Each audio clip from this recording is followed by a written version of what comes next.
Today's story is entitled, The Lion of Sahran, written by L'Amour Tales. Chapter 1. The Blood of Beginnings. It was not yet dawn, but the sky was already red, not from sunrise but from fire. Smoke curled like angry serpents into the heavens, and the scent of death moved through the village of Maru like a slow wind. Chickens flapped in panic, their feathers scorched. Dogs barked and then went silent one by one. Somewhere in the distance, a baby wailed, and was abruptly cut off. Zahara was 5 years old.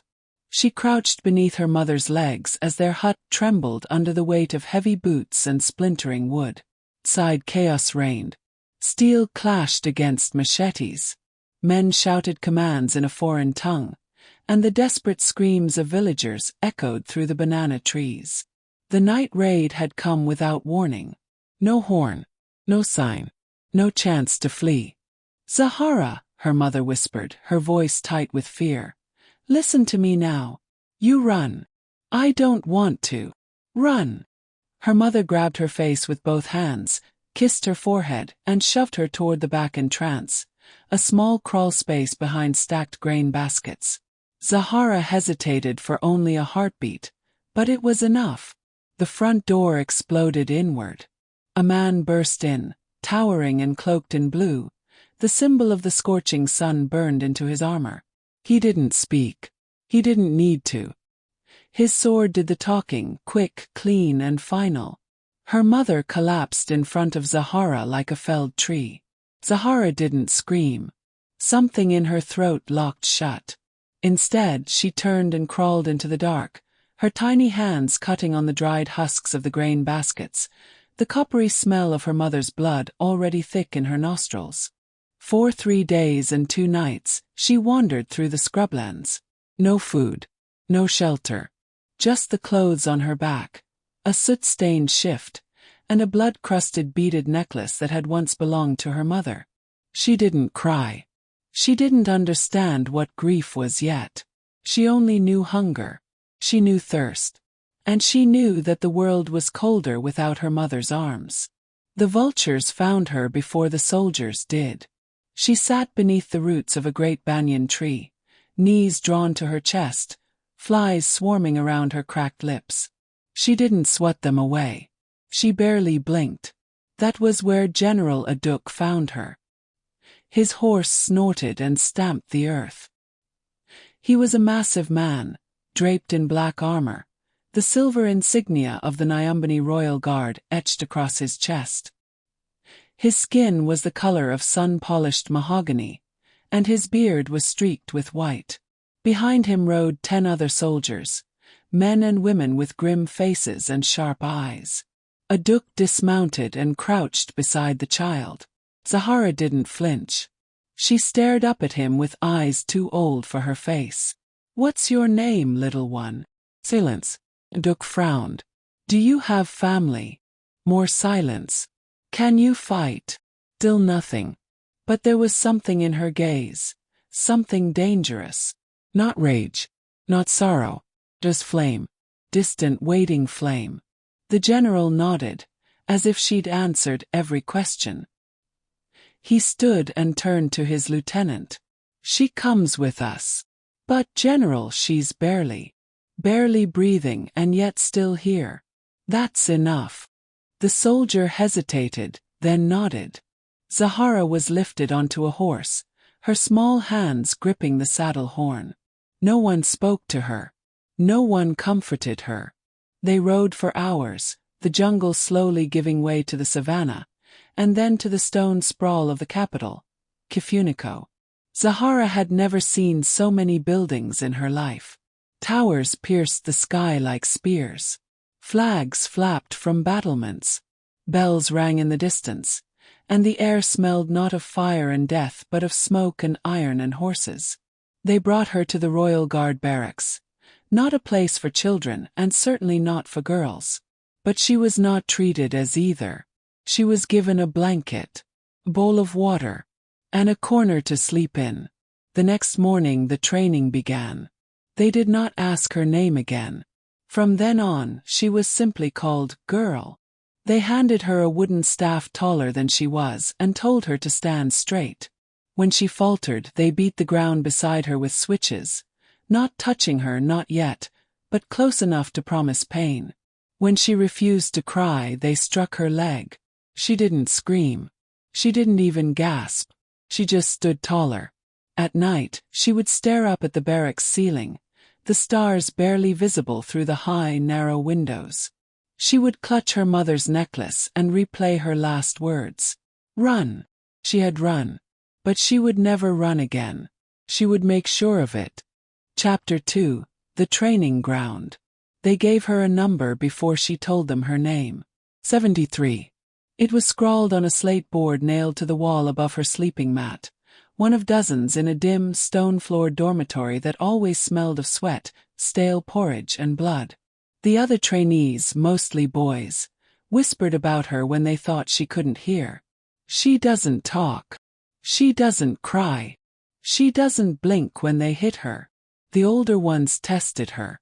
They always did. One tried to trip her during morning drills. Another spat in her food. A third, a boy with sharp teeth and a cruel laugh, shoved her hard during a lineup, expecting her to fall. He didn't. She slammed the butt of her training spear into his gut and dropped him like a sack of grain. The instructors didn't punish her. They didn't praise her either. They simply nodded. That was how things worked in the Nyumbani Royal Guard training compound. A fortress within a fortress. Children were forged here, not raised. The weak were discarded, the lazy broken, and the stubborn sharpened into blades. And Zahara was steel. Her mornings began before the sun. Cold baths from wooden barrels. 15 laps around the compound barefoot, no matter the weather. Then weapons. Staffs first, then daggers, then short swords. She was still too small for most of the armor, so they loaded her with weighted vests instead, made of sand-filled leather pouches stitched tight against her ribs. The point was never comfort. Pain. Pain is the tutor that never lies, said Instructor Doma, a wiry woman with a face like a cliff and eyes like flint. And unlike kindness, pain never forgets its purpose. Zahara remembered. She remembered the heat of the fire licking through her village. She remembered her mother's final breath. She remembered the color of the raider's cloak, the brilliant, unnatural blue.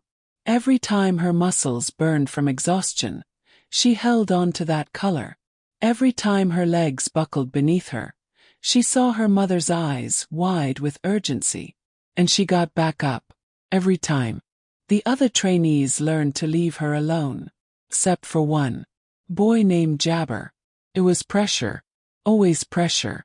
He was taller than most, older by maybe 2 years, and stronger. He wasn't the fastest, but he had a tactical mind, and the instructors watched him closely. Zahara noticed the way his hands were always calloused but clean, how he shared food when others hoarded it, and how he spoke only when it mattered.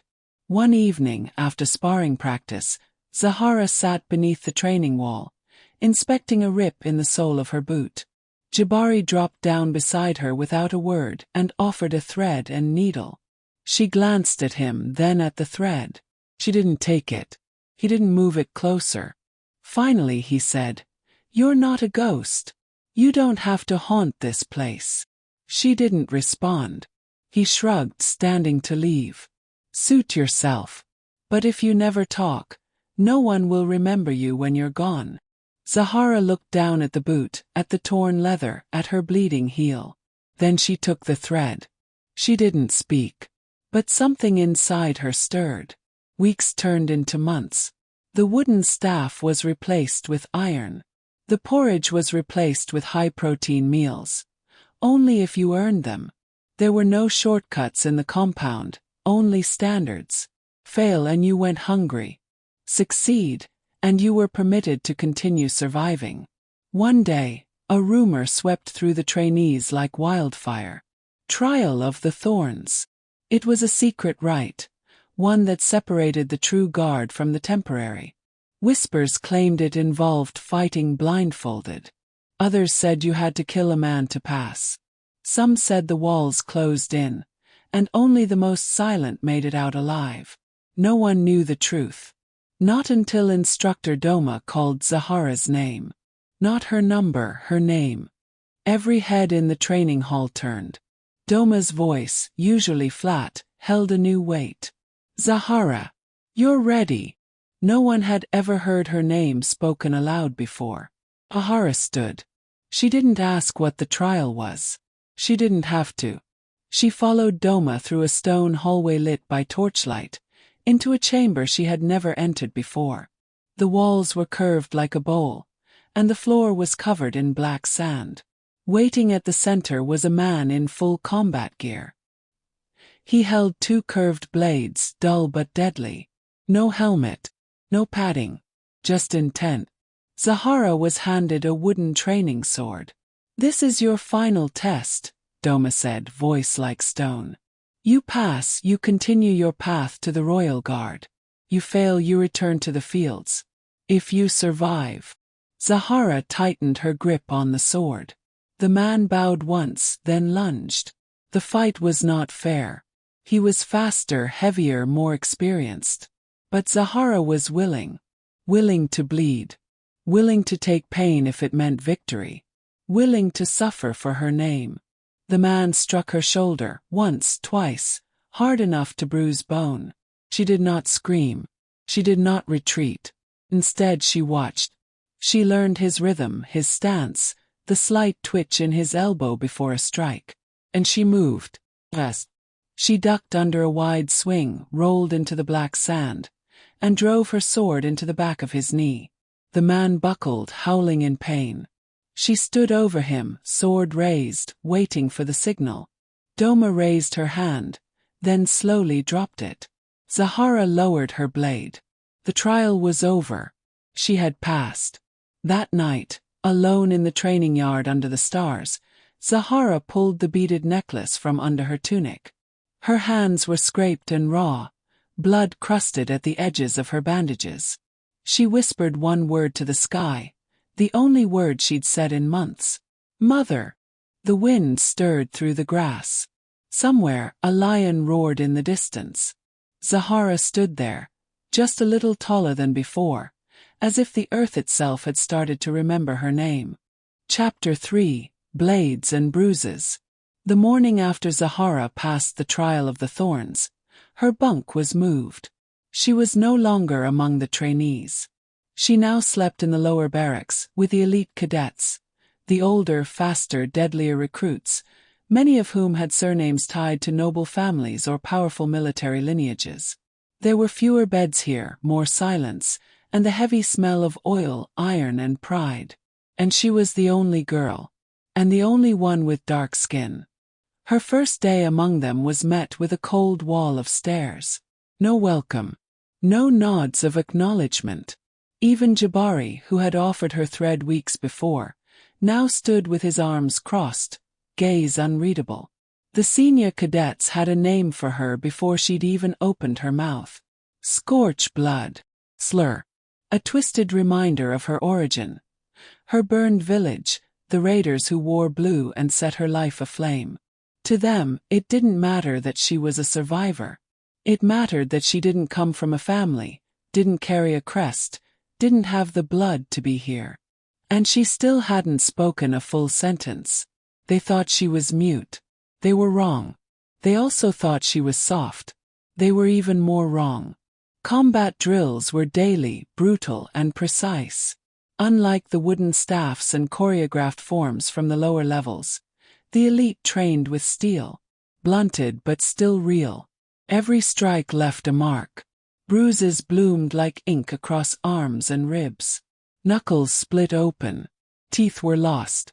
Zahara became a favorite opponent for many, because she was quiet, because she was small, and most of all, because they thought she didn't belong. She let them come. She let them underestimate her. And then she broke them. Not with fury but with focus. With flawless form. With eyes that didn't blink and a heart that never rushed. Her movements were tight, clean, and surgical. She fought like someone who had nothing left to lose. But the instructors never praised her. They watched, they nodded, and then moved on. It wasn't enough to win here. She had to win perfectly, or they would find a way to say she'd failed.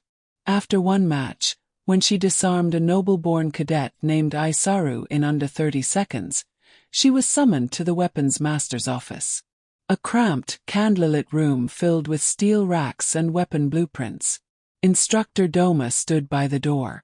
The weapons master, a squat, broad-shouldered man named Master Unio, sat behind a table sharpening a curved blade. He didn't look up. "You embarrassed a House Kalyuni boy today," he said calmly. Zahara said nothing, still sharpening. "His father sits on the king's military council." "Silence. You think skill is enough to climb in this world?" he asked, finally meeting her eyes. Zahara stared back, jaw locked. Master Unio smiled faintly. "Good. You're learning the first rule of warriors who look like us. Oz. No one will ever give you power. You take it cleanly, visibly, and with grace. You make them respect what they cannot ignore." Zahara nodded once, her posture like a drawn bow. When she turned to leave, Doma caught her shoulder. "You're not here to survive anymore, Zahara. You're here to rise. Speak when it matters." Zahara met her gaze, and finally said in a voice low and steady, "I know." That evening, Zahara sat in the practice yard long after the others had gone. Her hands were raw from sword drills, and her wrists ached from blocking strikes that hadn't been meant to stop. The bruise across her collarbone throbbed with her pulse. She didn't care. She was used to pain. But she wasn't used to hate. Not like this. Not like the casual way it was slipped into conversation like it belonged. Not like the way it looked in their eyes. As if she was an error, a crack in the clean stone of the palace. And yet she stayed. She rose early. She trained late. She memorized every sword form, every command, every silent rule of the compound. Her hands grew harder than stone, her back straighter than steel. The noble-born couldn't stand her. The instructors never coddled her. But slowly, they began to stop doubting her.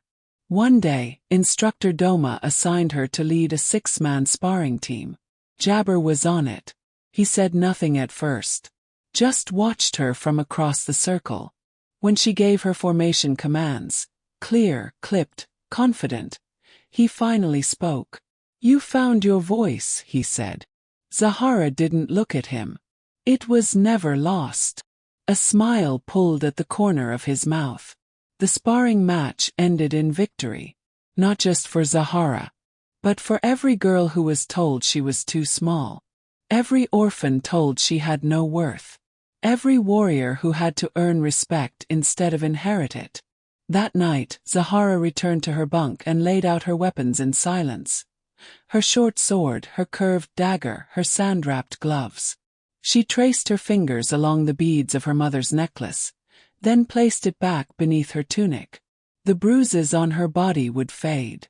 But the ones they gave her with words, the ones about who she was, where she came from, who she could never be, those would become armor. Because the next trial wouldn't be in the training yard. It would be in the palace. And soon, Zahara would find herself standing not just beside kings, but protecting one. Chapter 4: Fire in Her Bones. The day Zahara received the silver badge of the Royal Guard, the sky opened in a violent, unexpected storm. Rain poured over the palace courtyards, blurring the torchlight and turning the training grounds into rivers of mud and memory. Most would have seen it as an inconvenience.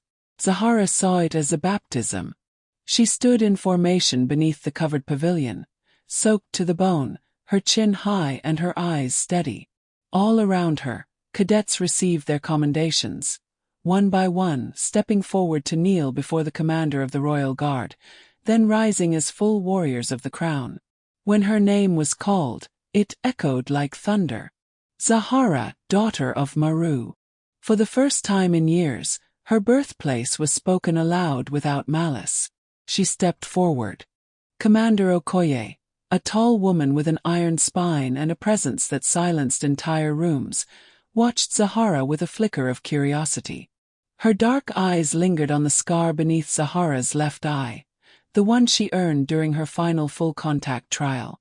Then, without ceremony, she placed the silver crest on Zahara's chest, 2 crossed blades beneath a crowned lion.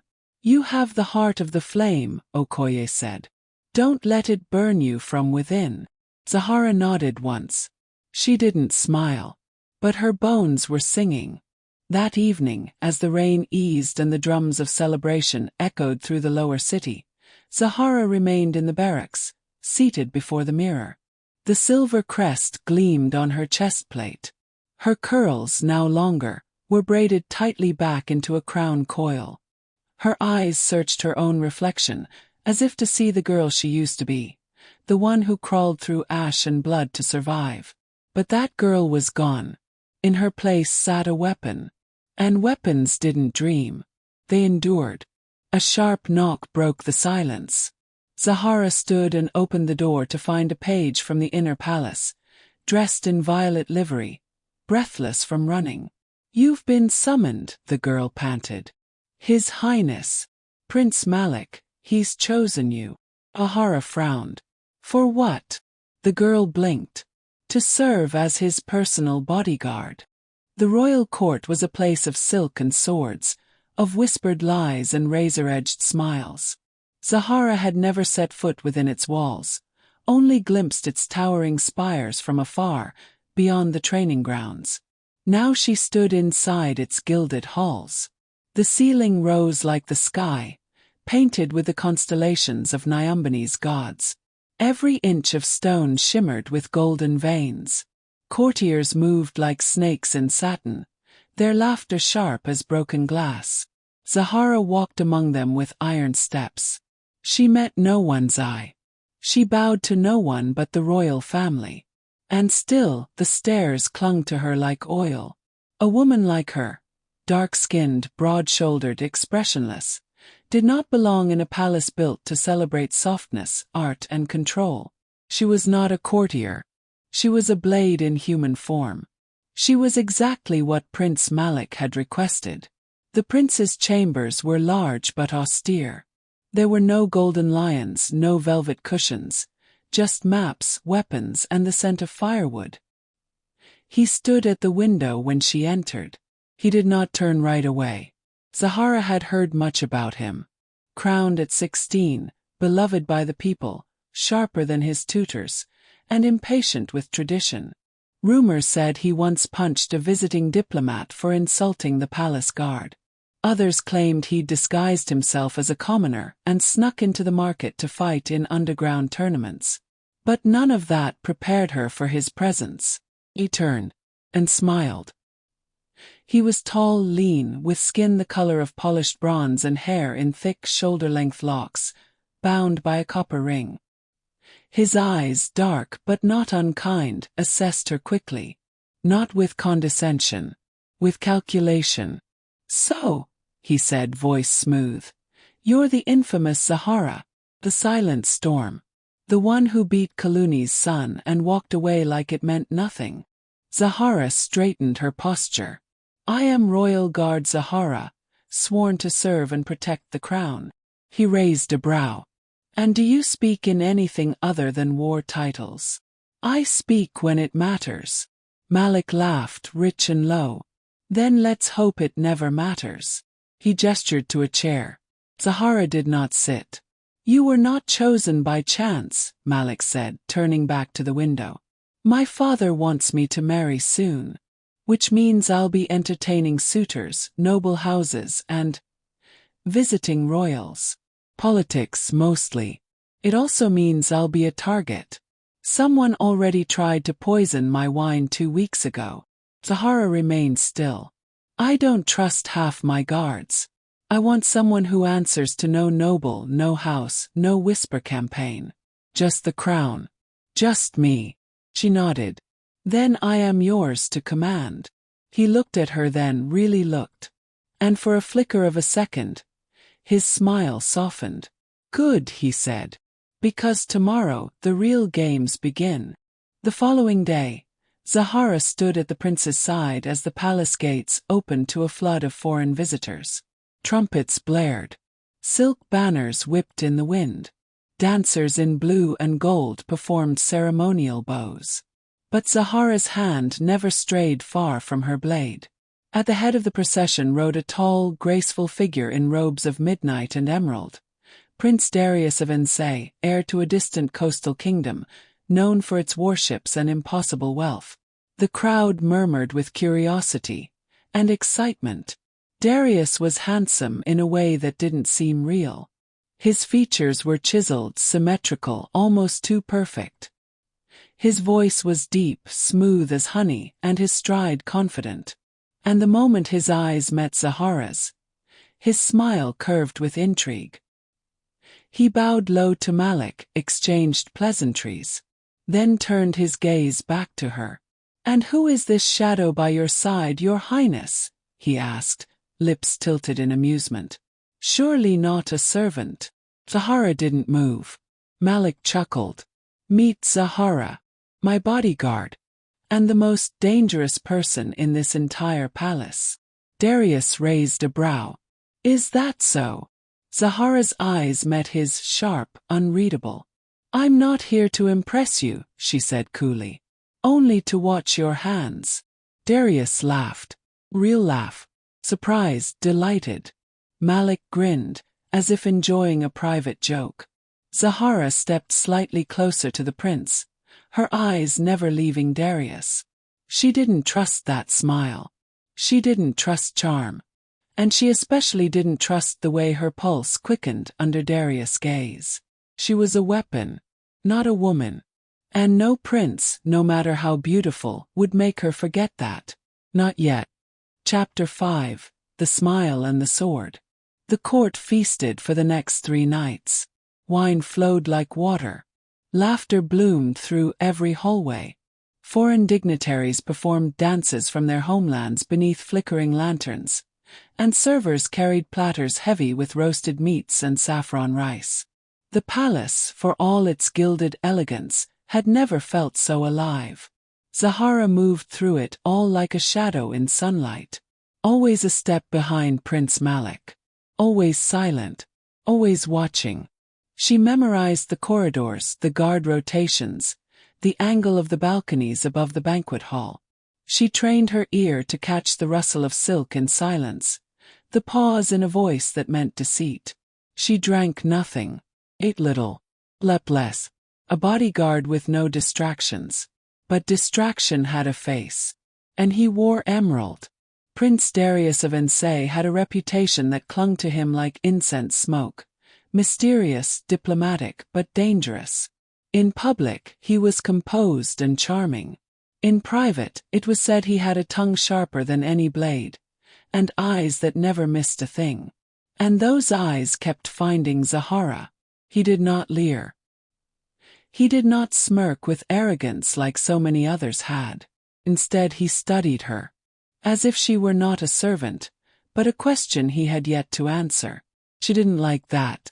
She especially didn't like the way his gaze made her feel, like heat sliding under her skin. On the 3rd night, the prince's entourage hosted a moonlight garden celebration. Perfumed torches ringed the palace gardens, and the air shimmered with the scent of blooming jasmine. Dancers twirled barefoot over mosaic tiles, and the music of flutes and stringed lyres drifted through the leaves. Malik, dressed in navy robes stitched with starlight threads, sipped quietly from a silver goblet and leaned toward Zahara as she stood beside his chair. "Relax," he murmured. "You look like you're waiting for war." "I'm trained to expect it," she replied without looking at him. He snorted. "Then at least pretend to enjoy the calm." She didn't answer. A shadow fell across the garden path, and she knew it was Darius before he spoke. "Your Highness." He bowed to Malik. "You always know how to blend warmth with beauty." "Unlike you," Malik said dryly, "who prefers mystery with mischief." Darius chuckled. "Mischief only when I'm bored. Mystery when I'm being polite." Then his gaze slid to Zahara. She didn't shift. didn't look at him, but she could feel the air thicken around them. "And you," Darius said. "Do you dance?" "No. Ever." "No. Pity." His voice was smooth but not mocking. "Because I was going to ask if I could steal you from your post. I don't belong to be stolen." Darius tilted his head, a flicker of something darker behind his calm exterior. He held her gaze for a second longer than was proper, then smiled. "I stand corrected." He walked away, hands clasped behind his back, as if the conversation had been his victory. Malik chuckled under his breath. "You're going to kill him with that stare." "I might," Zahara muttered. But she couldn't deny the truth. She was rattled. Not by his beauty, beauty meant nothing, but by his attention. By how little it seemed to cost him to see through the wall she had spent years fortifying. Later that night, Zahara stood alone on the north ramparts of the palace wall, overlooking the moonlit savannah beyond the city. The breeze carried the sounds of drums and laughter from the gardens behind her. She needed space. To breathe. To remember who she was. Not a girl. Not a woman. Blade. Footsteps approached. She didn't turn. "I've been told I'm stubborn," came Darius's voice, softer now. "I've been told worse," Zahara replied. He came to stand beside her, careful not to get too close. "I didn't come to flirt." "Then go." He smiled faintly. "You think I'm trying to win you over. I think you're not used to being told no." That made him laugh again, but quieter this time. Zahara finally looked at him. "What do you want?" Darius's gaze was distant for once. Thoughtful. "To know how someone survives the fire and comes out whole." She flinched before she could stop it. He noticed, but said nothing. Zahara turned her eyes back to the stars. Her voice came like stone in the dark. "No one comes out whole." Silence stretched between them like the desert night. Then he said gently, "You deserve to be more than a weapon." Her jaw clenched. "That's all I've ever been allowed to be." Darius's voice lowered. "Then maybe you need to be near someone who sees you as more." Zahara stepped back. "You don't know me." "No," he said. "But I'd like to." She turned and walked away before he could see the conflict in her eyes. She didn't stop until she was back in her quarters. There, in the flickering light of the oil lamp, she removed her chest plate and looked at her reflection. Muscles lean, arms scarred, face set in lines too mature for her age. She touched the silver crest still pinned to her tunic. A weapon. She was a weapon. But a weapon could still choose its target. And she would not be claimed by any prince, no matter how beautiful, how curious, how kind he seemed. Chapter 6. Poison in the Garden. Court is not ruled by steel or strength. It is ruled by secrets. And Zahara had started to sense their weight in the air, dense as storm clouds. It began in whispers. Servants changing subjects too quickly. Noble women speaking in coded glances. Dignitaries from the Western Isles arriving earlier than scheduled, with no explanation. Minor details, until one by one they formed a pattern. And Zahara had been trained to see patterns where others saw only chance. The first true warning came during an otherwise ordinary morning meal. Prince Malik was seated at the head of a marble dining table in his private quarters, surrounded by half a dozen advisors and military scholars. Zahara stood behind him, still and watchful, while servants laid out an elaborate spread. Spiced honey bread, vine-wrapped meats, dried mango soaked in clove syrup. It was the juice that caught her eye. A servant she didn't recognize placed a goblet by Malik's plate, a polished silver cup filled with a deep crimson liquid, garnished with mint. Zahara frowned. That cup was not poured from the same pitcher as the others. She stepped forward without hesitation. Malik paused mid-sentence as Zahara reached across his shoulder, lifted the goblet, and turned it slowly. Her nose caught the faintest scent. Too sweet. Not the kind of sweet born of fruit, but of masking something bitter.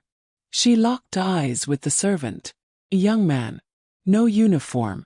He froze. Zahara's dagger flashed from her belt in a blink, pressed against his ribs beneath the table where no one could see it. "Where did this come from?" she asked, her voice quiet but knife-sharp. The servant stammered. "From the kitchens, my lady. I was just told." She didn't blink. "Who told you?" He paled. Before he could answer, the cup slipped from her fingers and clattered onto the table, and Malik, quick as he was clever, understood. "Zahara," she nodded. "Poisoned." The table erupted in shouts and confusion. Malik stood immediately, placing a steadying hand on Zahara's shoulder. The guards moved to take the servant, who tried to flee, but Zahara swept his legs from beneath him and drove him into the marble with a single crack of her knee. As he hit the floor, something small and metallic dropped from his sleeve. A ring. Zahara snatched it before the guards could, turning it over in her palm. It bore a crest. A snake wrapped around a burning sun. She knew that crest. House Vanari. Allies of Malik's elder cousin, Prince Bako, the firstborn son of the king's late brother. A man who smiled with his mouth but not with his eyes. A man who had, until recently, been the favored heir in many nobles' minds. Until Malik had outshone him. Until Malik had claimed the loyalty of the guard. Until Zahara. That night, the mood of the palace had changed. Silence crept through the halls like a curse. Servants whispered behind closed doors. Courtiers tiptoed around Malik's wing of the palace. Everyone knew what had happened, and no one dared speak of it. Zahara didn't sleep that night. Instead, she stood by Malik's chamber doors, arms crossed, eyes burning. The attack had confirmed what she already feared. Malik was not just a figurehead. He was a threat. Someone wanted him silenced before he could gain more influence, before he could become king. And they were willing to kill to do it. Malik emerged just before dawn, dressed in black robes lined with silver thread. He looked at Zahara, his expression grave. "You saved my life again," he said softly. "I'll do it again if I have to." He gave a tired half-smile. "Let's hope you don't." She hesitated, then asked, "Do you suspect your cousin?" Malik's face was unreadable. "I suspect many things. But suspicion without proof is just wind." Zahara nodded. "Then I'll do my best to find proof." He placed a hand on her shoulder. "You're more than a bodyguard, Zahara. You're my shield in the dark." She didn't respond. But something warm pulsed deep in her chest. That evening, while the court prepared for another feast in honor of the visiting Ensei delegation, Zahara slipped away, hooded, silent, into the royal garden where the poison had likely been gathered. She followed the scent of mint, of sweet things turned bitter. The garden was vast, more a maze than a sanctuary. Moonflowers curled open under starlight. The air was thick with humidity and secrets. She found the herb beds near the eastern wall, and found something else too. A figure already there, hands behind his back, gazing at the stars. Prince Darius.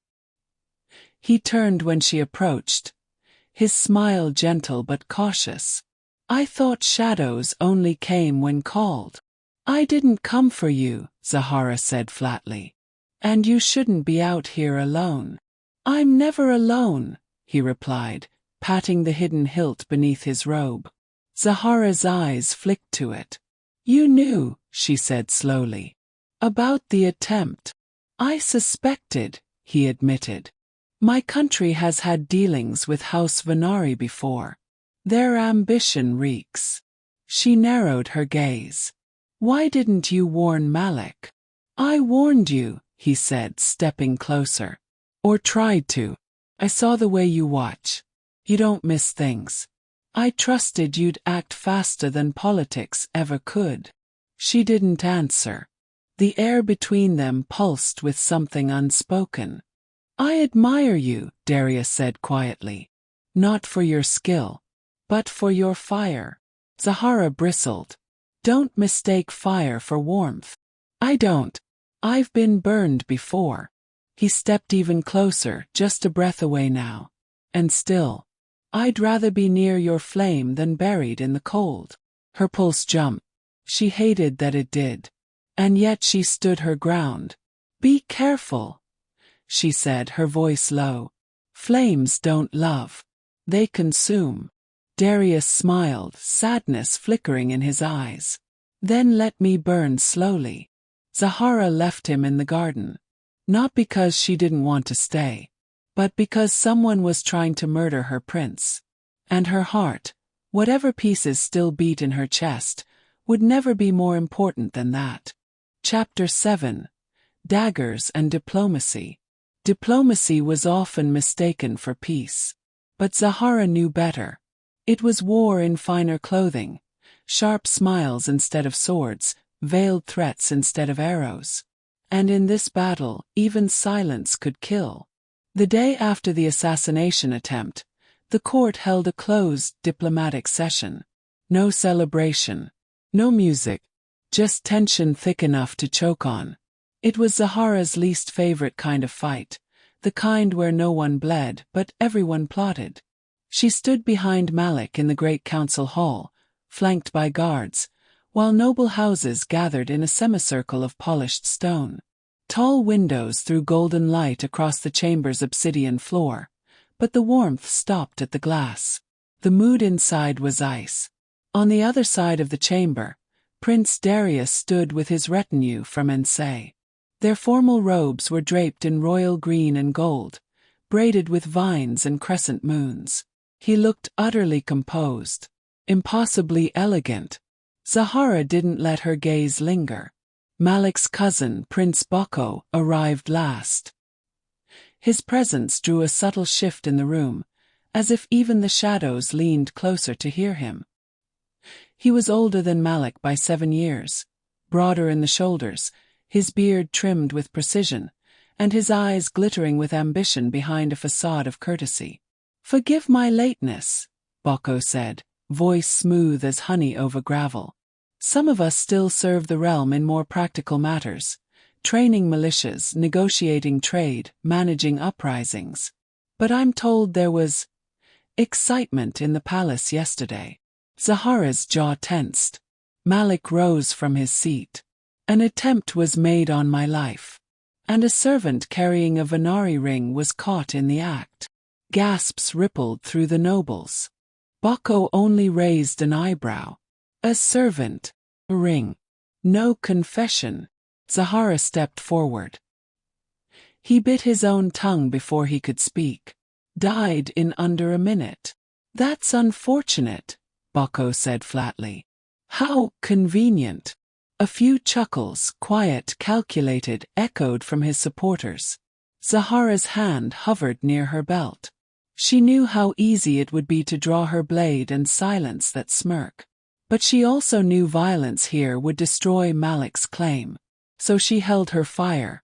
Now, after the session, while Malik met with his inner council, Zahara slipped away. She had a lead. The dead servant had dropped a second item in the scuffle, a wax-sealed note tucked into his sash. It was coded, its script twisted in cipher. Zahara hadn't shown it to anyone yet. Not even Malik. She took it to the old archivist in the West Tower, an ancient woman with bones like twigs and eyes like glass beads. They called her Mother Query, and she was older than most of the marble statues. Query examined the note without speaking for nearly 10 minutes. Then, this cipher is used by inter-kingdom informants, she muttered. Not something a kitchen rat would know. Someone trained him.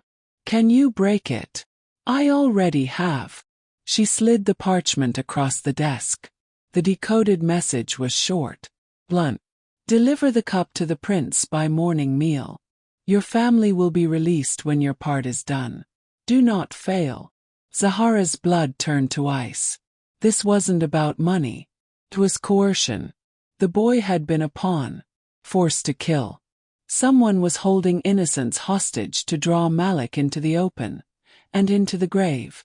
And whoever they weren't acting alone. That night, Zahara was summoned to the prince's personal quarters just before midnight. The air was heavy with tension, incense smoke curling like specters in the corners. Malik was pacing. "They'll use this," he said, running a hand through his hair. "Bako, the court, even foreign envoys. They'll say I'm weak, that I can't protect myself." "I'll protect you," Zahara said. He paused, looked at her. "I know. But you can't be everywhere." Zahara didn't respond. She couldn't promise otherwise. She was good, but even blades had limits. Malik lowered his voice. "I want you to follow Darius." She blinked. "What?" "He knows something. You two spoke in the garden. I know you didn't tell me everything." She hesitated. "He's not the enemy," she said carefully. "No," Malik replied. "But he may know who is." That night, Zahara slipped through the halls dressed in common robes, her face partially veiled, moving like smoke between columns. She followed Darius's guards from a distance until they led her to a private antechamber in the east wing of the palace. She climbed the walls instead of walking the halls, shadow to shadow, one hand on the blade at her back. And then she saw him. Darius. He wasn't alone. He was speaking to a woman cloaked in Insay emeralds, her face hidden beneath a veil. Zahara recognized her from court, the ambassador's niece, quiet, seemingly irrelevant. But now her voice was razor-sharp. "They've accelerated the plan," the woman said. "If Malik doesn't step down, they'll try again before the solstice gala." "Who is they?" Darius demanded. The woman paused. "House Venari. With possible support from within." "Within where?" "Your own retinue. Some of our guards are compromised." Zahara's stomach sank. It wasn't just Malik's court in danger. Darius was being played too. She pulled back from the wall, heart pounding, mind already racing with strategy. She would have to tell Malik. Tighten his inner circle. Double the watches.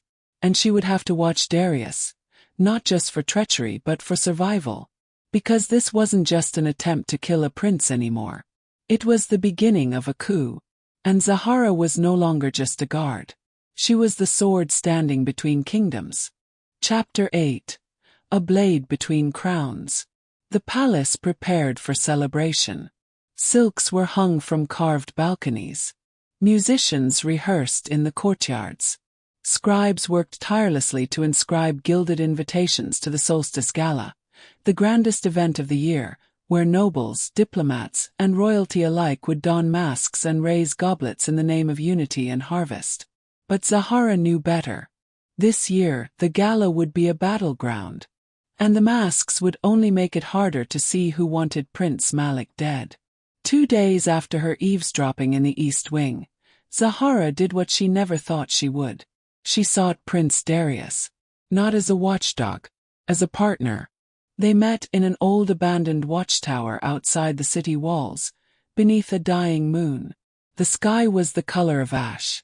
The air held the crisp bite of an oncoming storm. Darius arrived in a plain cloak, but nothing could hide the sharpness in his bearing, or the way his eyes found her in the dark as if he'd been waiting his whole life. "You heard," he said simply. Zahara nodded. "Everything. Including that someone in your own ranks is leaking information to House Venari. I suspected it. But I couldn't move without proof." She stepped forward. "I have it. I found the ciphered note. Malik believes the attempt on his life is the beginning of a coordinated coup." "It is." Darius looked up toward the sky, where a single star blinked between clouds. "Venari doesn't want a new king. They want a puppet. One they can bend to their ambition." "You think Bako is the puppet?" "I think he believes he's the puppeteer." Zahara's lips twitched. Not quite a smile. "Why tell me all this?" she asked. "Because I trust you," Darius said. And because if I go to war with your kingdom, I want to know I tried every other path first. She stared at him. War. If Bako gains the throne and allies with corrupt factions, it will destabilize the entire region. My father will not stand by while Ensei is threatened from across the border. Zahara's pulse quickened. This was bigger than she imagined. She thought she was protecting a prince. But she was holding back a continental war. They devised a plan. Darius would feed false information through his guards. A whisper that Malik would be traveling to the temple alone for a private blessing before the gala. If the conspirators moved on that lie, Zahara and Malik's loyal inner circle would be waiting. But to do this, she needed more than blades. She needed eyes. She turned to her old mentor, Captain Ian, the woman who had first trained her as a girl, and who had been exiled to a border post for refusing to kneel to Bako's faction years ago. Ian returned under cover of night, her hair now silvered, her movements slow but no less deadly. When Zahara embraced her, it was the first time she'd allowed herself to feel something other than vigilance in weeks. I heard you became his shadow, Ian said with quiet pride. But I didn't know you were also his sword. Zahara's voice was low. I'm whatever he needs me to be. And what do you need to be? Zahara didn't answer. Because she didn't know. As the gala approached, the palace glowed. Preparations for the solstice gala moved at a feverish pace. Lavish tapestries were hung. Perfumes drifted like spells through the air. The city buzzed with excitement, but inside the palace walls, the tension grew thicker by the hour. Zahara sharpened her weapons each morning, reviewed escape routes each night. She drilled Malik's guards herself, striking dummies until her arms ached and her hands bled. And still, her mind kept drifting back to Darius. His voice, his questions, his gaze that didn't look at her like a weapon, but like a choice. She hated it. And yet, when they crossed paths in the shadowed corridors, something passed between them that neither duty nor danger could explain.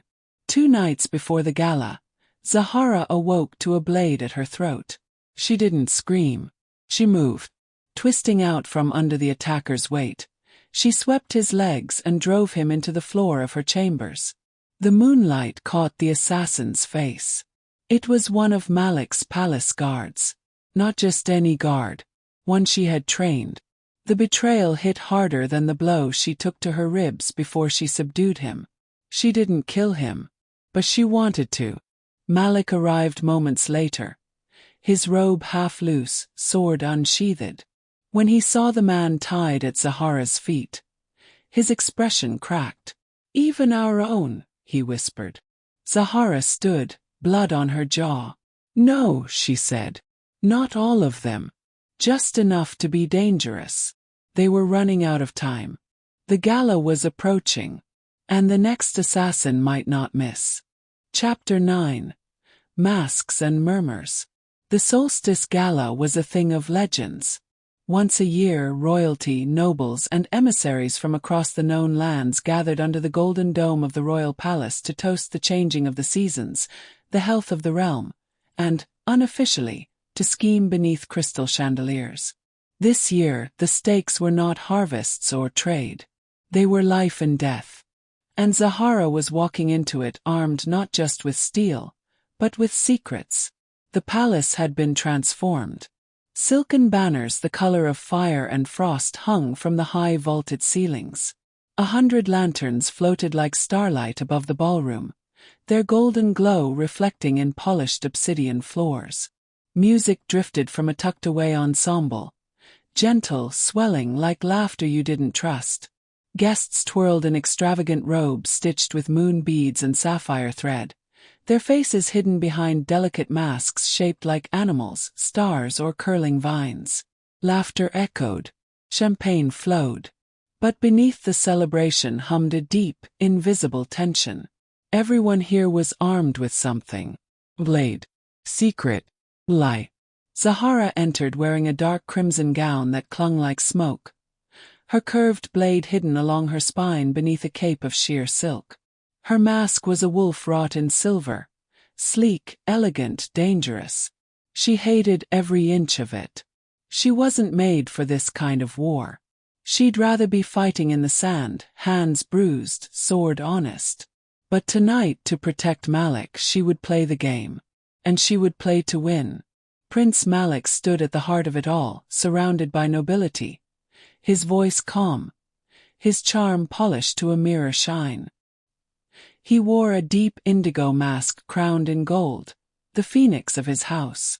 But his eyes found Zahara the moment she stepped into the room. And they did not look away. She nodded once.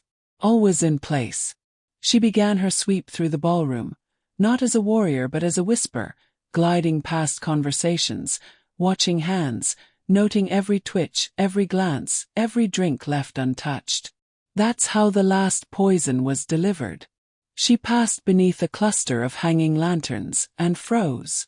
Darius.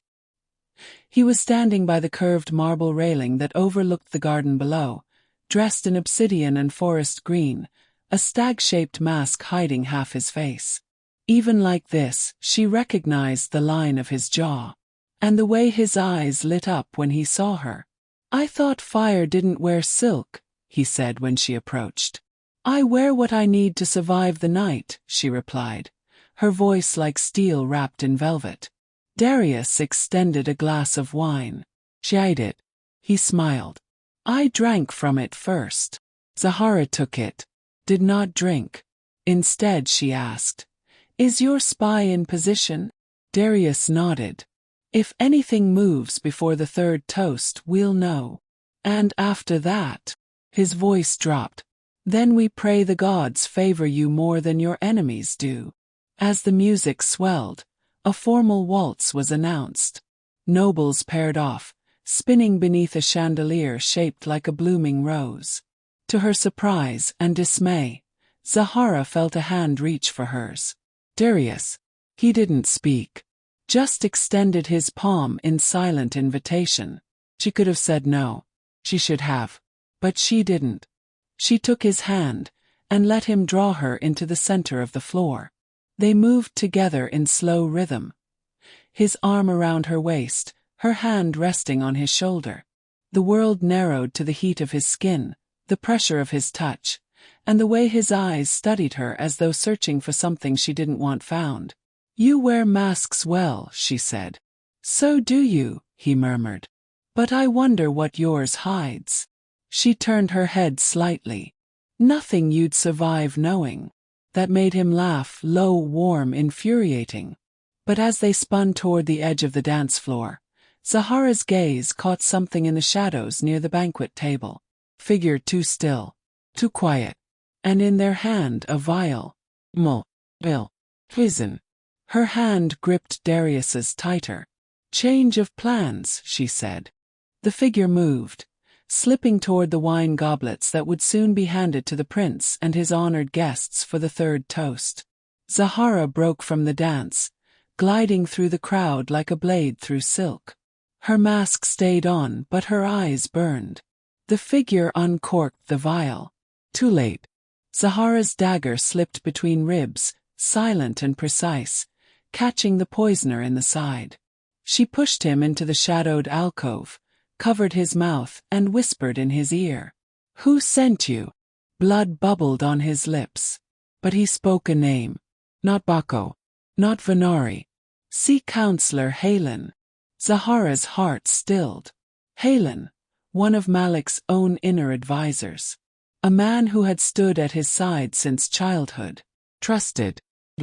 Soft-spoken. Traitor. The body slumped. The crowd kept dancing. And Zahara wiped her blade clean as the music swelled once more. Afterwards, she found Malik in the royal balcony overlooking the garden. He had removed his mask, revealing a rare vulnerability in his face. He turned when he saw her. "You stopped it again." Zahara handed him the empty vial. It came from Halen. His expression darkened.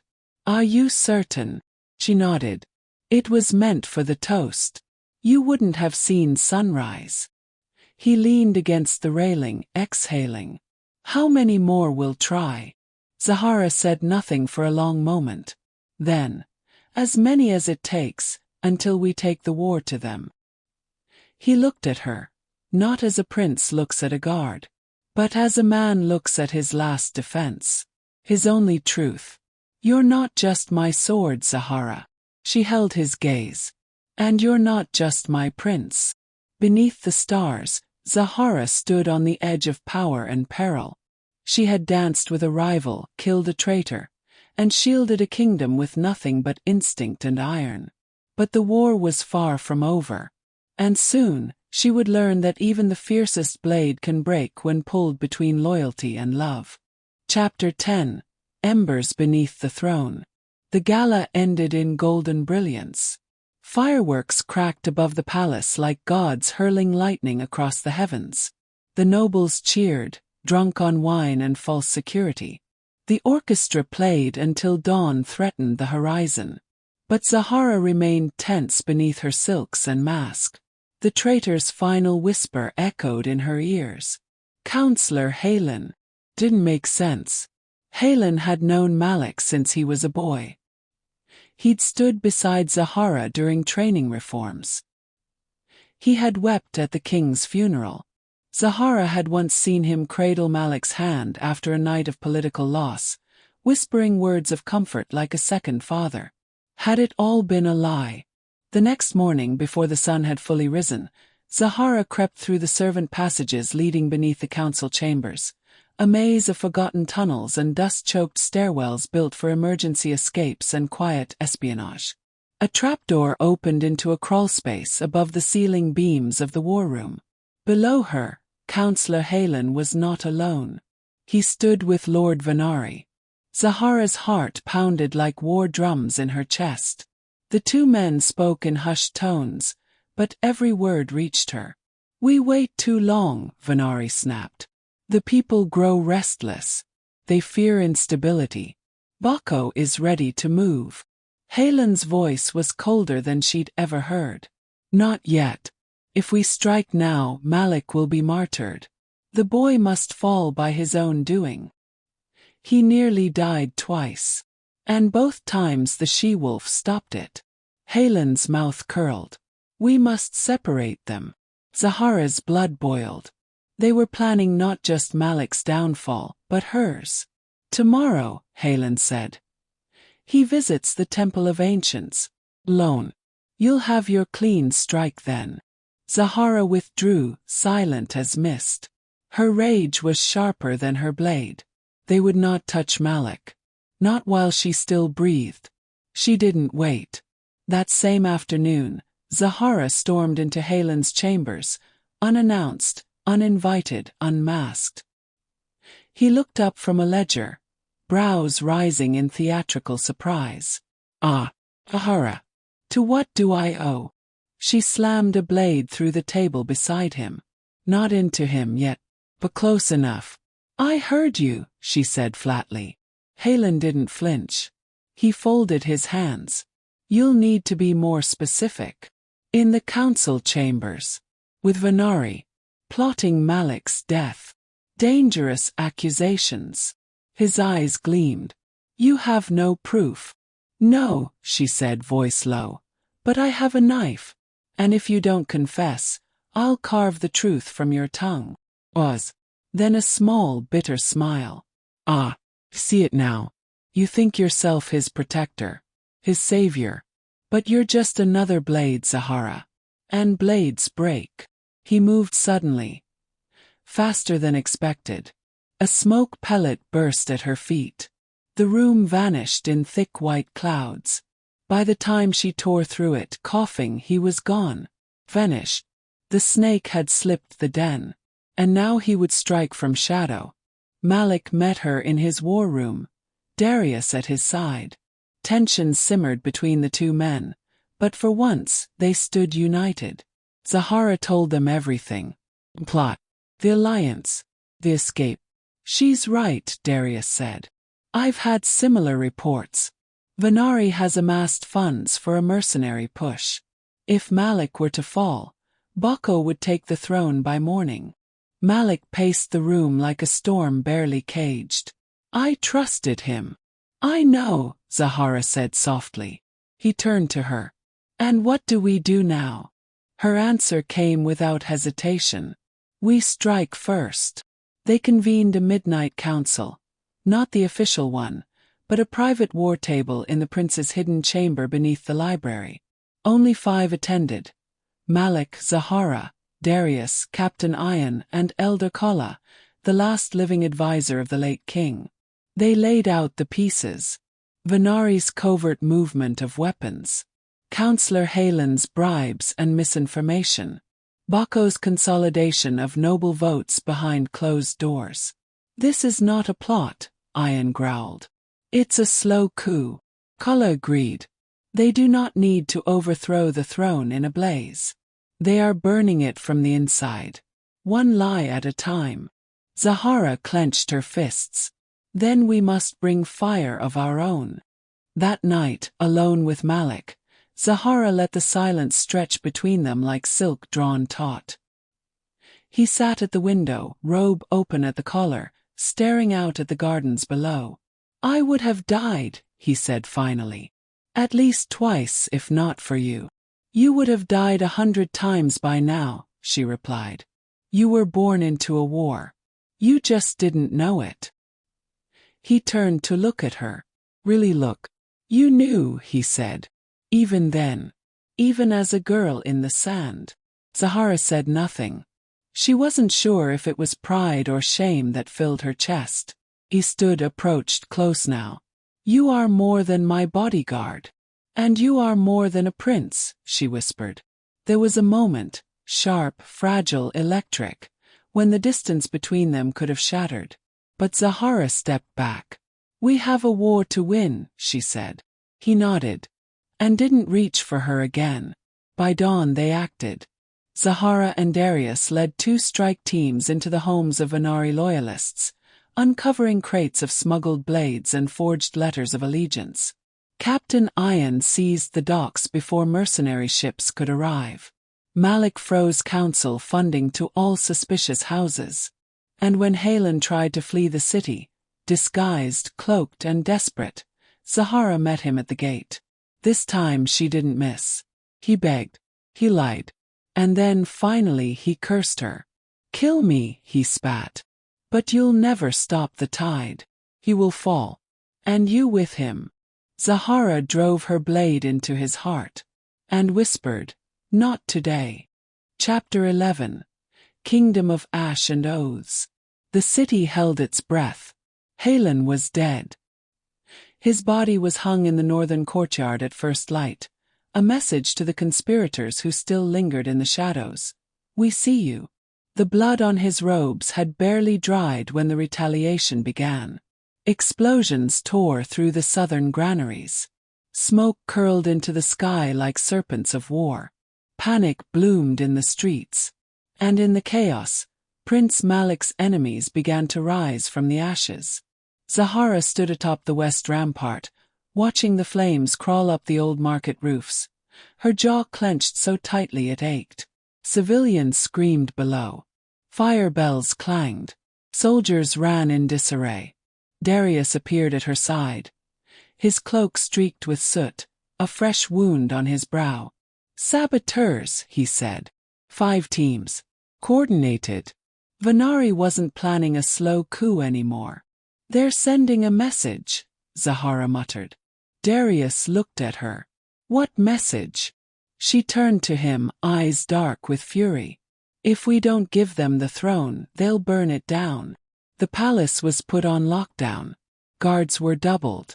Entry points sealed. Streets swept for sympathizers. Malik refused to leave the council chambers for 2 days, poring over intercepted messages and intelligence reports.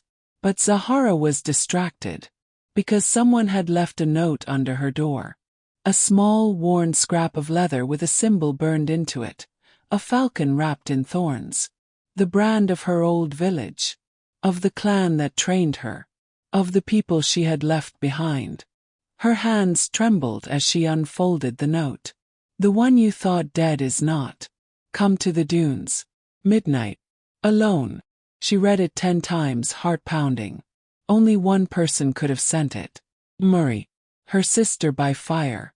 Her rival by blade. She didn't tell Malik. Didn't tell Darius. She left the palace in a hooded cloak, scaling the western wall and stealing into the night like a shadow returning home. The desert was quiet under a silver moon. Sand shifted under her feet. The wind whispered stories Zahara had spent years trying to forget. And then, between 2 stone pillars, half-buried remnants of a ruined temple, Amari stepped out. Zahara stopped cold.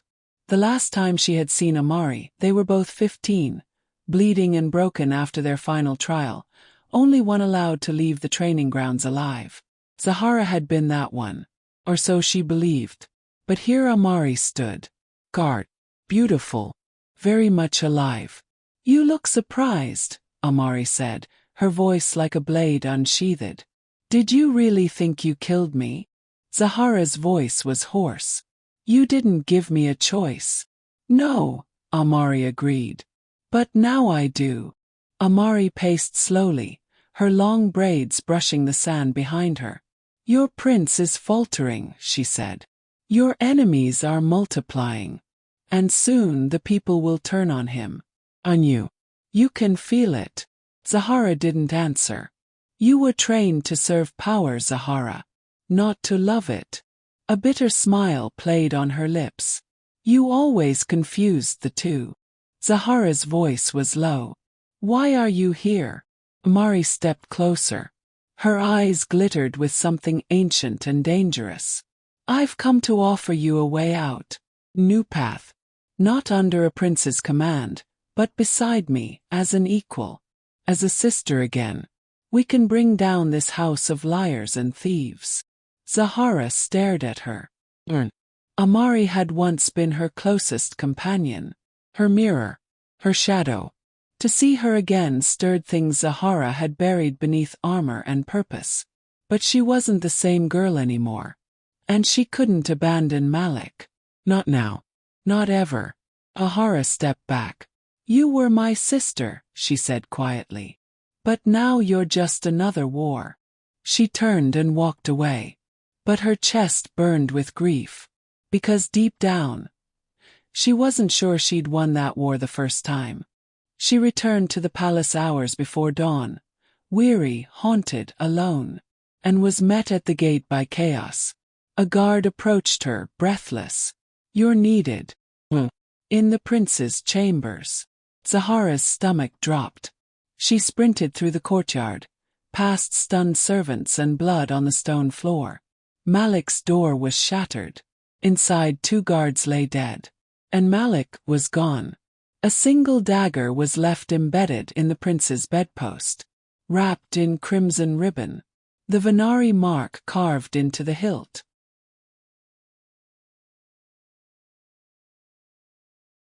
Chapter 12. The Stolen Crown. The room stank of blood and betrayal.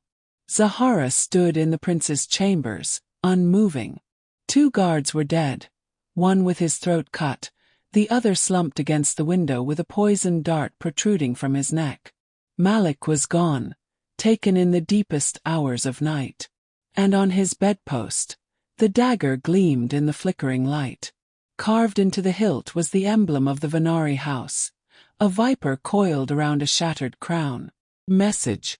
Threat. A declaration of war. Zahara's hands curled into fists. Whoever took him would not live to regret it. Captain Ian arrived first, face pale with fury, followed by Darius and 2 palace healers. They swept through the room with practiced efficiency, cataloging injuries, sealing off exits, and interrogating the stunned night watch. "They entered through the ceiling vents," one shaken guard explained. "Silent, efficient, like ghosts." Zahara barely listened. Her eyes were on the blood smear leading to the shattered balcony door. The trail dropped into the palace gardens, and vanished into the dark. "They used grappling hooks," she murmured. Horses were waiting beyond the orchard wall. Darius stepped closer. "They can't have more than a 2-hour lead. If we move fast. No, Zahara's voice cut through the room like a whip. This wasn't a raid. This was a precision strike. They knew our patterns. Our weaknesses. She looked up at the ceiling. Then at the dagger. Someone on the inside gave them everything. By sunrise, the war council was in shambles. Arguments echoed through the stone chambers of the palace. "He's already dead," one advisor muttered. "We should flee the city," said another, "before Venari sends a second wave." But Zahara stood at the head of the table, Malik's cloak draped over her shoulder, her voice calm but ice-cold. "He's not dead." They turned to her. "You don't know that," someone whispered. "I do," Zahara replied. "Because if he were, they would have left his body for me to find. They know what taking him alive means." "What does it mean?" Darius asked, stepping forward. Zahara locked eyes with him. "It means they're going to make a public example of him." He paused. "And I'm going to make a massacre of them before they can." Zahara prepared for war the way others prepared for prayer. She shed her silks for armor stitched with blackened leather and steel plates. Her twin blades were sharpened until they hummed. Her braid was wrapped in cloth to reduce sound. Her face marked with the war paint of her childhood clan, a single black streak down her jaw. She took only 4 with her. Darius, for his knowledge of Venari terrain. Captain Ian, for his brutal efficiency. Kiva, a silent scout from the palace shadows. And Elder Kala, whose wisdom would be their compass. They rode at nightfall. Fast, hard, ruthless. No rest, no hesitation. They followed the broken trail across the rocky canyons and into the northern Badlands, a place where no banners flew, and loyalty was bought with gold and blood. They questioned smugglers, interrogated mercenaries, left a trail of bruised egos and shattered kneecaps behind them. By the 4th day, they found their first real clue. Venari coin, crusted in dried blood, half buried at the edge of a cliff. And far below, a hidden camp flickered with torchlight. Zahara stood above it, watching, silent as stone. Then, without waiting, she whispered, "We go in at dawn." The attack came like a sandstorm. Kiva slipped in first, disabling guards before they could scream. Darius and Ian struck the armory, setting fire to weapons and cutting down any who reached for a blade. Kala blocked the rear exits with spiked oil traps. And Zahara went straight for the center tent, where Malik was held. 2 Venari guards stood in her path. They barely had time to draw breath. Steel flashed, bones shattered. And then Zahara was inside, eyes scanning the dark. "Zahara!" His voice, weak, but alive. She rushed forward, slicing through the chains that held him to a wooden post. He was bloodied but not broken, his left arm bruised, one eye swollen, but his gaze was clear. "You came," he rasped. "Of course I did." She helped him stand, draping his arm around her shoulder. Outside, fire lit the camp like a rising sun. Later, as the group rested in a nearby cave, Zahara sat beside Malik, wrapping his wounds in silence. He watched her with that unreadable gaze of his. "You would have burned the world for me," he said. She paused, her fingers still on the bandage. "I would have burned myself first," she replied. He smiled barely. "Why?" She didn't answer at first. But then she whispered, "Because you still believe in something." He reached for her hand. Their fingers touched. But Zahara pulled away gently. "The war isn't over." And she was right. Because far away, in a hidden chamber beneath the capital, Lord Venari knelt before a cloaked figure. "The prince lives," he admitted bitterly.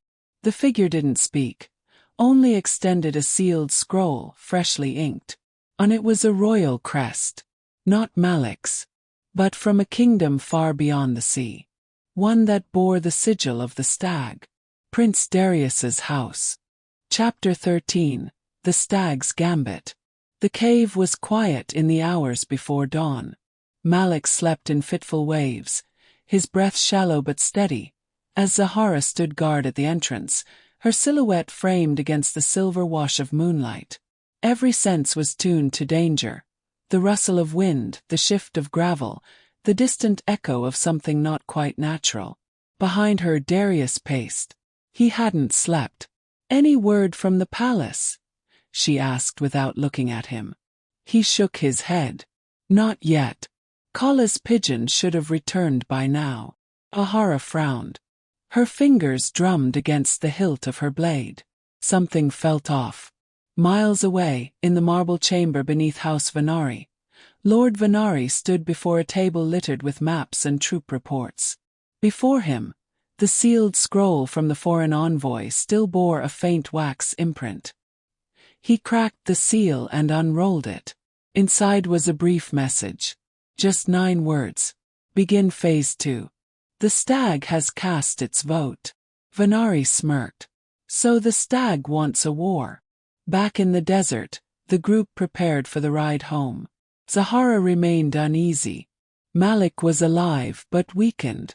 Ayan and Kiva were quiet. Kala had grown withdrawn.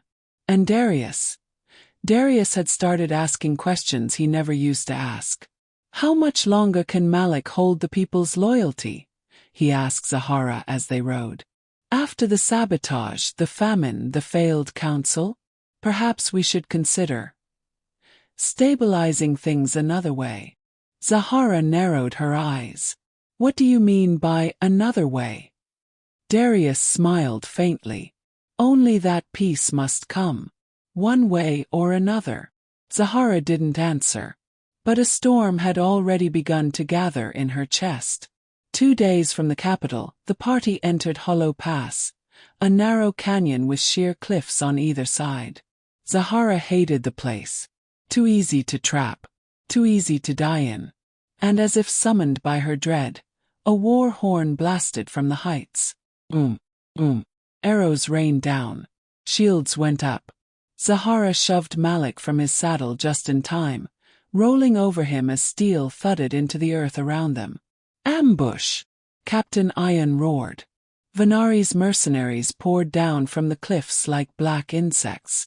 Dozens of them, blades drawn, eyes crazed. Zahara rose, twin swords flashing. She cut down 3 in her first breath, spun low, and drove a knee into a 4th's gut.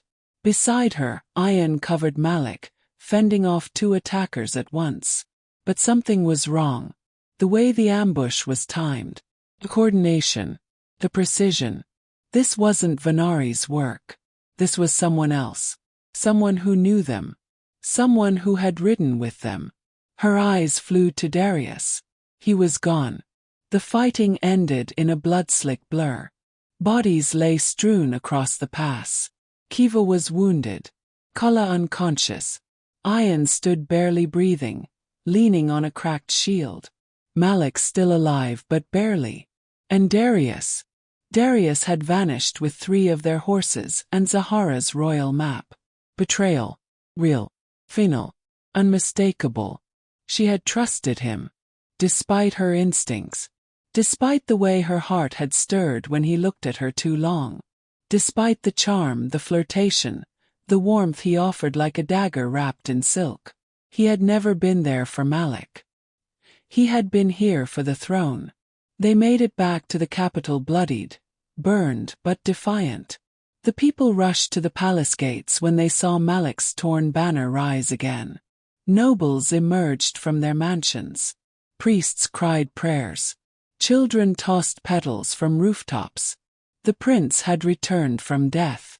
But inside the throne room it was different. The council chamber was cold. Half of the chairs sat empty. And Venari was gone. Zahara stood beside Malik as he took his seat again. But this time there was no ceremony. Just silence. And Malik's voice, low but certain. "Summon all loyal houses. Every single one. I want a name list before sunset." Zahara placed a hand on his shoulder. He looked up at her, eyes tired, heartbroken. "You think we can still win this?" he asked. She didn't answer immediately. But then she said, "We've lost too much to lose now." That night, a message arrived at Zahara's door. Unmarked, sealed in wax. She cracked it open. Inside, a single page. At the top, the sigil of the stag. And below it, a name she hadn't heard in years. Crown Prince Darius of Ivina, heir to the Western throne.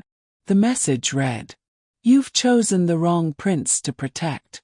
But I'll give you one more chance to change sides. Before your precious Malik dies for good. D."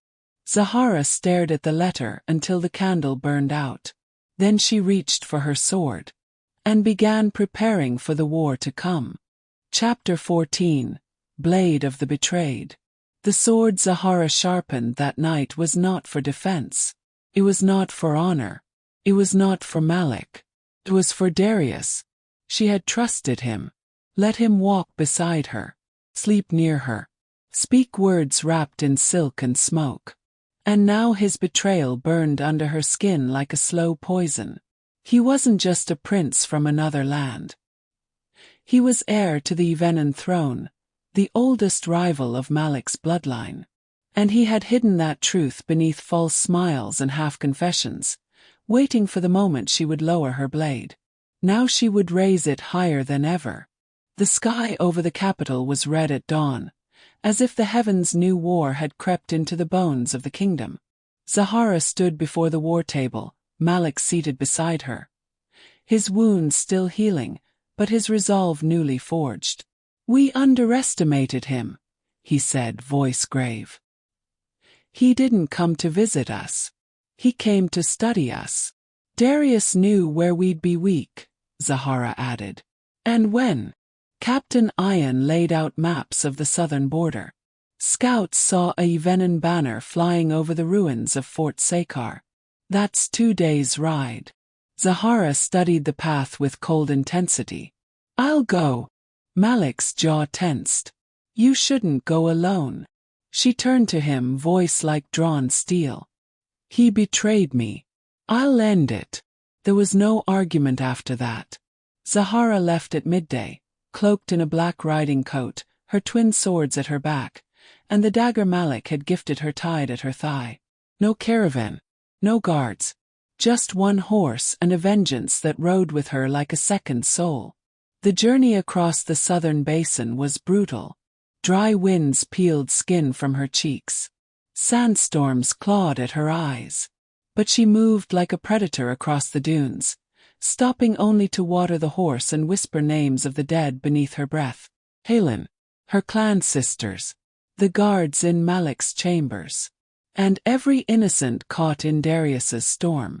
She would speak their names until her voice broke, and then she would make him listen. Fort Sakar had once been a proud structure. High walls, obsidian gates, a towering spire that watched the valleys below. Now it was a ruin with new flags. The stag of Ivina flew high, surrounded by foreign guards. Zahara watched from a ridge at sunset. There were no caravans, no wagons, just couriers, quiet movement, planning. He was preparing something. She crept down under cover of night, past the outer walls like mist, slipped into the western wing like memory. And then, in a stone hall with firelight flickering on stained glass, she found him. Darius sat alone at a long table, studying a scroll. He wore Ivenan armor now, not court silks, not the cloak of a visiting diplomat. A real prince, real threat. He didn't reach for his sword when he saw her, only looked up tired. "You came," he said. "I came to end you," she replied coldly. He sighed. "I deserve that." Zahara's grip on her blade tightened. "You deserve worse." "Do you really think I wanted this?" he asked. "You think I asked to fall for a woman who would rather kill me than hear the truth?" "Don't speak of love," she snapped. "You spoke with knives in your mouth." He stood slowly. "You think Malik is the answer to this kingdom's future?" You don't know what your prince is hiding, Zahara. What his father did to mine. To all of Ivina. I know enough. No, you don't, he whispered, stepping closer. Your loyalty is beautiful. It's rare. But it's also blind. There was a moment of silence. And then Zahara drew her sword. The duel was quick, brutal, intimate. Zahara moved like lightning, every strike a promise, every slash a vow. She disarmed him within seconds, kicked his blade away, drove him to the wall. You should have stayed a guest, she hissed, blade at his throat. But Darius only looked at her and said, I didn't betray you to hurt you. I betrayed you to save you. She faltered, just slightly. He continued, softer now. You don't know what's coming, what your prince is sitting on, what your king did before he died. Zahara's eyes flicked with doubt. Darius stepped back slowly, his hands raised. In the crypt below Sakar, there's a record. Confession. Your king and mine. They made a pact, broke it, then covered it with blood. Her hand trembled. Let me show you, he said. Against every instinct, every scar, every scream in her mind, Zahara followed him to the catacombs beneath Fort Sakar. The torchlight cast flickering shadows over the stone walls of the catacombs. Zahara's steps echoed in the vault. Her breath held tight in her chest as Darius led her deeper into the underground chamber. It smelled of old blood, forgotten iron and dust. But there, in the final alcove, carved into the wall with gold-trimmed markings, lay an ancient vault door sealed with two insignias. The sun lion of Sahran, and the silver stag of Ivina, side by side. Long ago this had meant peace. Now it was the lock to a graveyard of truth. Darius reached into his cloak and drew out a carved obsidian key. Its surface was etched with swirling runes, barely visible unless the light hit just right. Where did you get that? Zahara asked, her voice hoarse. It was my mother's, he replied, and inserted it into the vault. With a groan the lock turned. Inside, the vault held only one item. A thick tome wrapped in worn leather, its cover sealed with wax that had long since cracked. Darius picked it up reverently, then offered it to Zahara. She hesitated, then took it. The title was inked in bold, deliberate Sahrani script. The Treaty of Two Thrones, a pact of blood and unity. Signed year 917 after fire, month of suns deep. By His Majesty King Nasir of Sahran and Queen Ileana of Ivina. Zahara turned the first page, her hands trembling. The preamble read, We, the sovereign rulers of Sahran and Ivina, acknowledge the tides of blood between our nations and the cost it has taken from our people. To end the cycle, we offer blood for blood, a marriage of our lines, the sharing of land, and a future where sun and stag run side by side. Below it was a marriage agreement.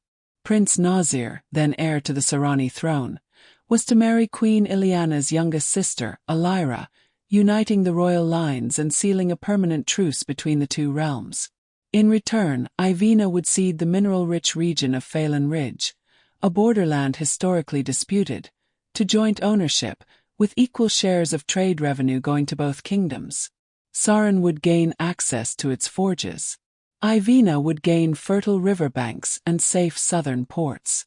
Both nations would gain peace. But the next pages were stained with red ink. Not decorative, not symbolic. Official blood record. In the margins were scribbled additions by hand. Lines darker than the others. Not from a scribe, but a king's personal amendments. Zahara read them aloud under her breath. Treaty nullified. Queen Alira dead by natural causes. Ivina forces retreating from Phelan Ridge. Borders resecured by Sahrani garrisons. All royal correspondence with Ivina ordered to be destroyed by decree of King Nasir. The dates told the story. 6 months after the treaty was signed, Alira died suddenly. No funeral ever held. A week later, Ivina's diplomatic convoy was ambushed on its return journey. All 12 Yvenan emissaries were killed. And then the final entry, not part of the official record, but tucked in the back of the book, on unnumbered parchment, written in a shaky hand. Let no one speak of the pact. Sahran is not a nation to be shared. I have ensured our crown will never rest on a stag's head. The girl is gone. The Yvenan queen will mourn. And I will rule without chains. King Nasir of Sahran. Zahara's fingers tightened around the page. She could see the flick of the pen. The cruel elegance in the king's words. There was no remorse. Only ambition veiled as destiny. Darius spoke, voice low.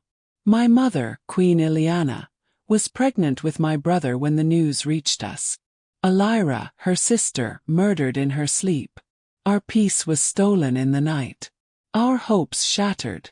She never recovered, he added. She miscarried 2 weeks later. Died not long after from illness. But she had already faded. He stepped closer, pain etched into every word. You think I came to take a throne that doesn't belong to me.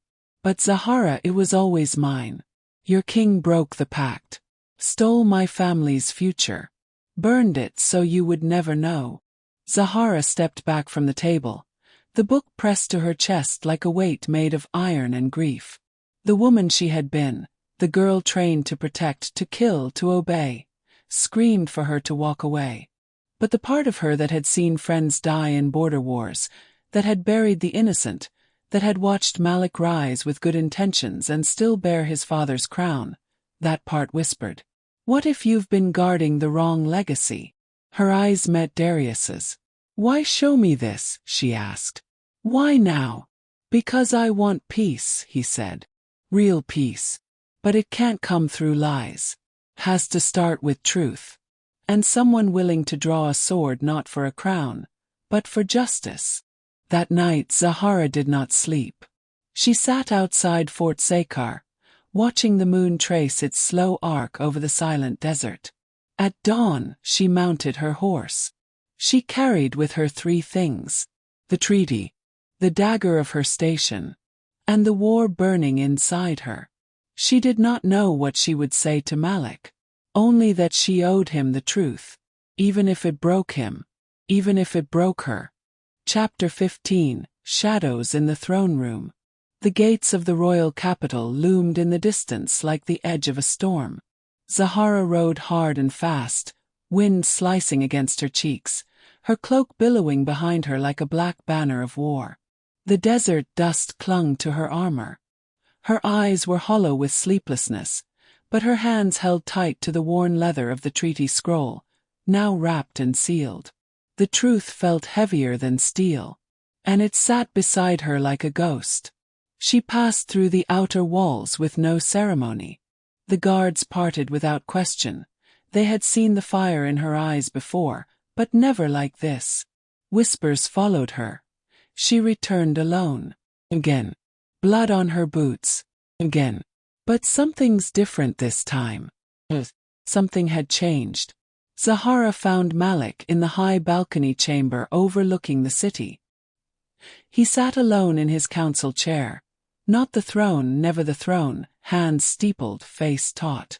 A tray of untouched figs and honey sat beside him, the room quiet except for the sound of distant gulls and rustling palm trees. He looked up when she entered. His expression softened. "Thank the gods," he whispered. "You're safe." She said nothing at first, only approached, laid the leather-wrapped scroll on the table between them. Malik stared at it, and then at her. "What is this?" "Your father's legacy," Zahara said flatly. "The truth of it." Malik opened the scrolls with trembling fingers. The treaty's gold-inked header stared up at him like a challenge. He read every line. Zahara watched the expressions shift across his face like thunderclouds. Confusion, disbelief, horror, shame. When he reached King Nasir's final written words, "I will rule without chains," Malik dropped the page like it had burned him. "I didn't know," he breathed. Zahara's voice was quiet but firm. You were never meant to. He stood up, moved to the window, ran a hand over his face like he could scrub away his bloodline. All my life I thought he ended a war, that he saved this kingdom from division, that he was brutal, yes, but necessary. He was a butcher, Zahara said. He killed a woman promised to him in peace, slaughtered emissaries who came in trust, burned the pact that could have saved thousands. He turned to her, eyes shining with disbelief. You speak like you hate him. I hate what he made me, she said. What he made us. The silence between them was no longer companionable. It was war. Later that day, Zahara stood beside Malik in the inner council chamber. Every noble still loyal had been summoned. Captain Iron sat grim-faced, his arm in a sling. Kala stood near the brazier, silent, her sharp eyes flicking between the prince and the scroll in his hands. Malik unrolled the treaty and read it aloud. No poetic flourishes, no editing, just the raw words of two rulers, one who offered peace and one who burned it to ash. When he finished, the room was dead silent. Then Lord Nazan of House Shun rose to his feet. This is treasonous. It's truth, Malik replied. It will cause riots, civil unrest. You would undo your father's legacy and invite Ivina to retake what we now claim as sovereign land. That land was bought with lies, Malik said. If this kingdom must pay a price for justice, then so be it. Another noble, Lady Sura, leaned forward. What do you propose? Malik's eyes met Zahara's for a brief, loaded moment. Then he said, I will travel to Ivina myself. I will offer reparations. A treaty, one we will not break. I will speak not as my father's son, but as a man who wishes to end this bloodline of betrayal. Gasps filled the chamber. Ian stood. Your Highness, that's suicide. No, Zahara said. It's honor. That night, Zahara sat alone in the training courtyard. The moon hung high, silver on stone. She practiced slowly. Movements meant for meditation more than combat. Her blades glinted like memory in her hands. But her thoughts spun. Darius. The scroll. Malik's face when he read it. The boy she'd sworn to protect no longer looked like a boy. He looked like a man with his heart carved open. And she was no longer just his shield. She was now his reckoning. She had told him the truth. But what would that truth cost? As she sheathed her blade, a soft rustle came from the garden's edge. She turned, instantly alert. A small figure stood in the shadows, hooded, cloaked. A glimmer of silver flashed in their hand before they dropped a small object at her feet and disappeared into the hedges. Zahara rushed to retrieve it. It was a medallion, venin, royal, carved with a stag and moon. And on the back, etched in precise script. They won't let him live long enough to speak. Watch the ones closest to him. Especially those who wear the lion. D. Chapter 16, The Lion's Teeth. They won't let him live long enough to speak. Watch the ones closest to him. Especially those who wear the lion. D.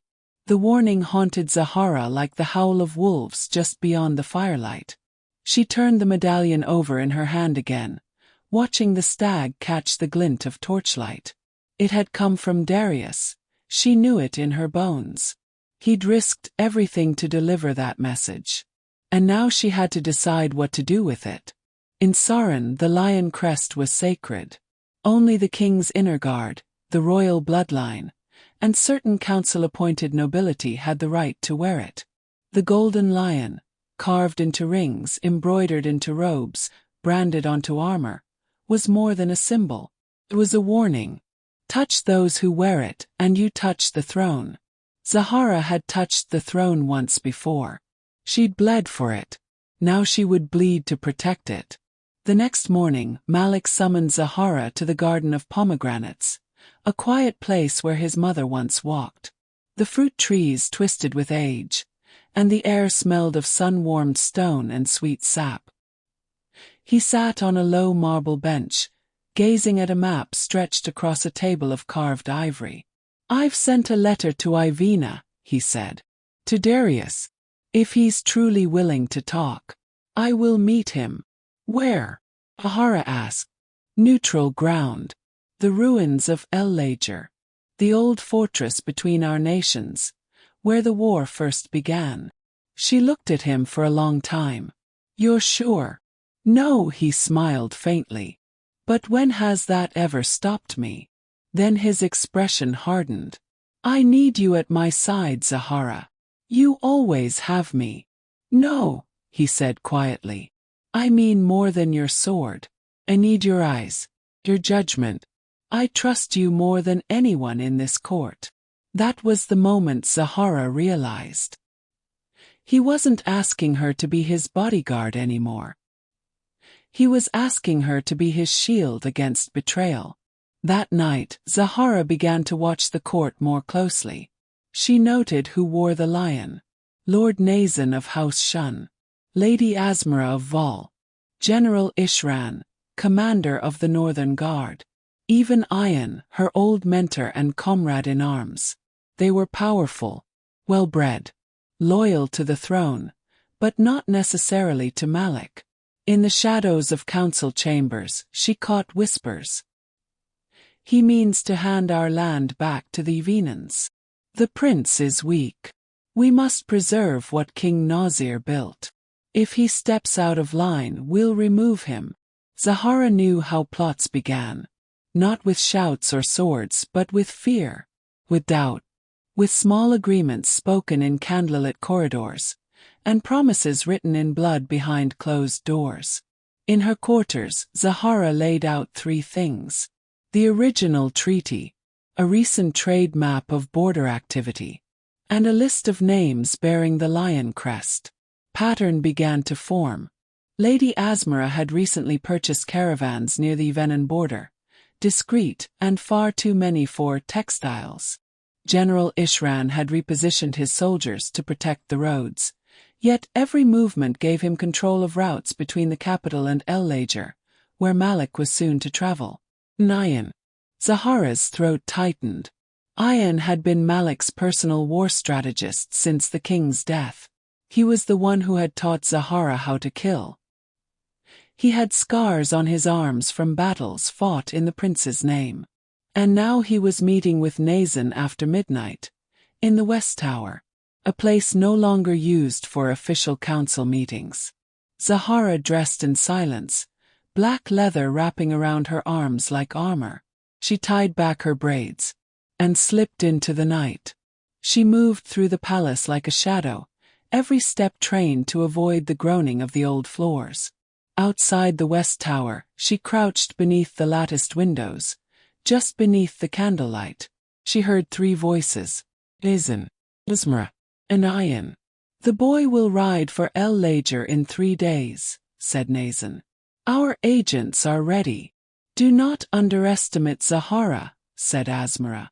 "She has become more than just his shield. If she suspects." "She won't," Ayan said coldly. "She still thinks I bleed for the crown." Zahara's heart clenched. "We wait until he crosses the border," Nazan said. "Then the Venans can have their peace, and we'll have our throne back." They laughed quietly. Ayan added, "And if Zahara gets in the way, then the lion devours the lamb." Zahara disappeared into the night before they even left the tower. When she reached her quarters, she stood in front of her armor stand for a long time. Her Sarani breastplate gleamed with the lion insignia. She stared at it, not with pride, but with revulsion. Slowly, deliberately, she took it off the stand and hurled it across the room. Then she reached into her trunk and pulled out her old armor, leather from the southern tribes, stitched with bone and braided cord, worn from training and fire. The armor of the girl she'd once been. The armor of the warrior she would need to become again. By sunrise, Zahara had made her choice. She walked into the prince's chamber, armor dark and simple, her twin blades strapped to her back. Malik looked up from his table, brow raised. "You're not wearing the lion," he said. "No," she replied. "I'm not. You look like someone preparing for a different kind of war." Zahara handed him the medallion, the stag etched into silver, the warning still carved on the back. He read it once, and the light in his eyes changed. "Who?" he asked. "All of them," she said. "Even Ian." Malik's face was unreadable for a long time. Then he drew his sword. "Then we ride to El Lager," he said. "Not to make peace, but to make truth hurt." Chapter 17. The Road to El Lager. The road to El Lager was little more than a scar across the southern dunes. It was ancient, older than borders, older than kingdoms. A path carved by traders, raiders, and kings alike. And now, it would carry Zahara and Prince Malik into the heart of danger. Into the ruins where peace might be reborn, or where the bloodline of Sahran would end. The morning sun had not yet burned the mist from the ground as their caravan departed the palace gates. There were fewer riders than expected. Zahara had hand-picked them all. No soldiers bearing the lion sigil. Only loyalists, most of them scarred and silent, people Zahara trusted with her life. Kala, quiet as ever, rode in the rear with a curved dagger across her back. Malik rode at the center, his robe plain, his face unreadable beneath the heavy cloth wrapped around his head. Zahara rode beside him, eyes always on the horizon, hand always near her sword. They passed through the Valley of Salt by midday, where old bones glinted beneath the sand. Centuries ago, this was where the first war between Sahran and Ivina had spilled blood. Zahara remembered her first time seeing the valley as a child. Her mentor pointing to a rusted sword and saying, "This is what peace looks like when it's broken." Now she understood what he meant. "You've been quiet," Malik said, breaking her thoughts. "So have you." He glanced sideways. "You think I'm making a mistake?" "No," she said. "I think you're walking into a trap. But I also think that sometimes walking into the fire is the only way to see who built it." He chuckled softly. "You always did have a way with threats disguised as wisdom." She smirked, but her hand still rested on her hilt. Because the desert, no matter how beautiful, was never silent without reason.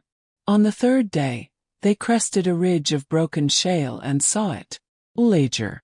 A once great fortress of sun-bleached stone and shattered towers, now hollow and overrun with wind and sand. Time had not been kind. The gates lay in ruin, one tower had crumbled, and the banners were long gone. But the bones of greatness still stood. It had been neutral ground once. It would be again for one night. As they entered the inner courtyard, Zahara's breath caught. Because standing in the shadow of the central spire was a group of Ivinans. Not soldiers, envoys. And at their heads stood Darius. He looked different. Gone was the silk-cloaked flirt with teasing eyes. The man who met them now was wrapped in ash-gray travel robes.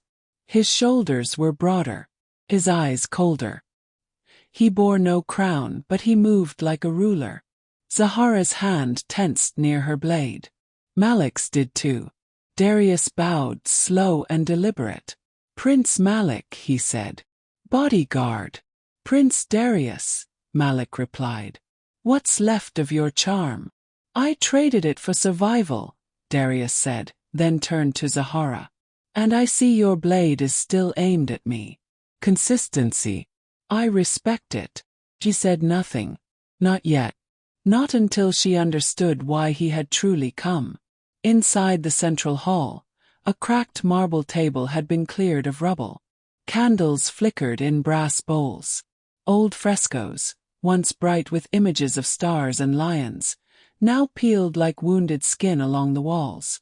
Darius produced a scroll. So did Malik. They laid them side by side. 2 proposals. One from Ivina. One from Sahran. Zahara stood behind Malik as he read aloud. Her fingers curled around the edge of the table. Sahran would cede 2 minor border territories in return for permanent peace. Ivina would offer trade rights and safe passage. Neither nation would field armies within 100 leagues of the border. Any violation would be met not with war, but with shared tribunal justice. It was more than Zahara had expected, more than she dared hope. Darius spoke first. I came ready to demand land, blood, and reparations. But when I read the scroll you sent, when I read your father's crimes for myself, I realized something. Malik waited. Darius said, peace is not something given. It's something built. Zahara watched him closely. She didn't trust his words, but she believed he believed them. And that was more dangerous than lying. That night, Zahara wandered the edge of the ruined battlements. The wind was cold, the stars sharp above. And then, a whisper of leather behind her. She spun sword drawn. But it was too late. A blade nicked her shoulder, fast and silent. She stumbled back. 2 figures stepped from the shadows. Assassins, hooded and swift, not Yvenin by their style. No, these were Sarani. One bore a lion's sigil half scratched off his cloak. The lion devours the lamb. She blocked the next strike, steel shrieking. From the hall below she heard shouting. Deal on stone. Horses. The trap had been sprung. It had never mattered what treaty they signed. Someone back in the capital had sent killers to make sure it never left El Lager alive. The battle was chaos. Zahara cut through the first attacker, twisting as his blade sliced her ribs. The second moved fast, faster than most, but not faster than her rage. She disarmed him with a flick and drove her knee into his chest, sending him over the ruined ledge. She stumbled toward the tower stairs, blood slick on her side. Below, Malik and Darius were fighting back to back, surrounded by assassins.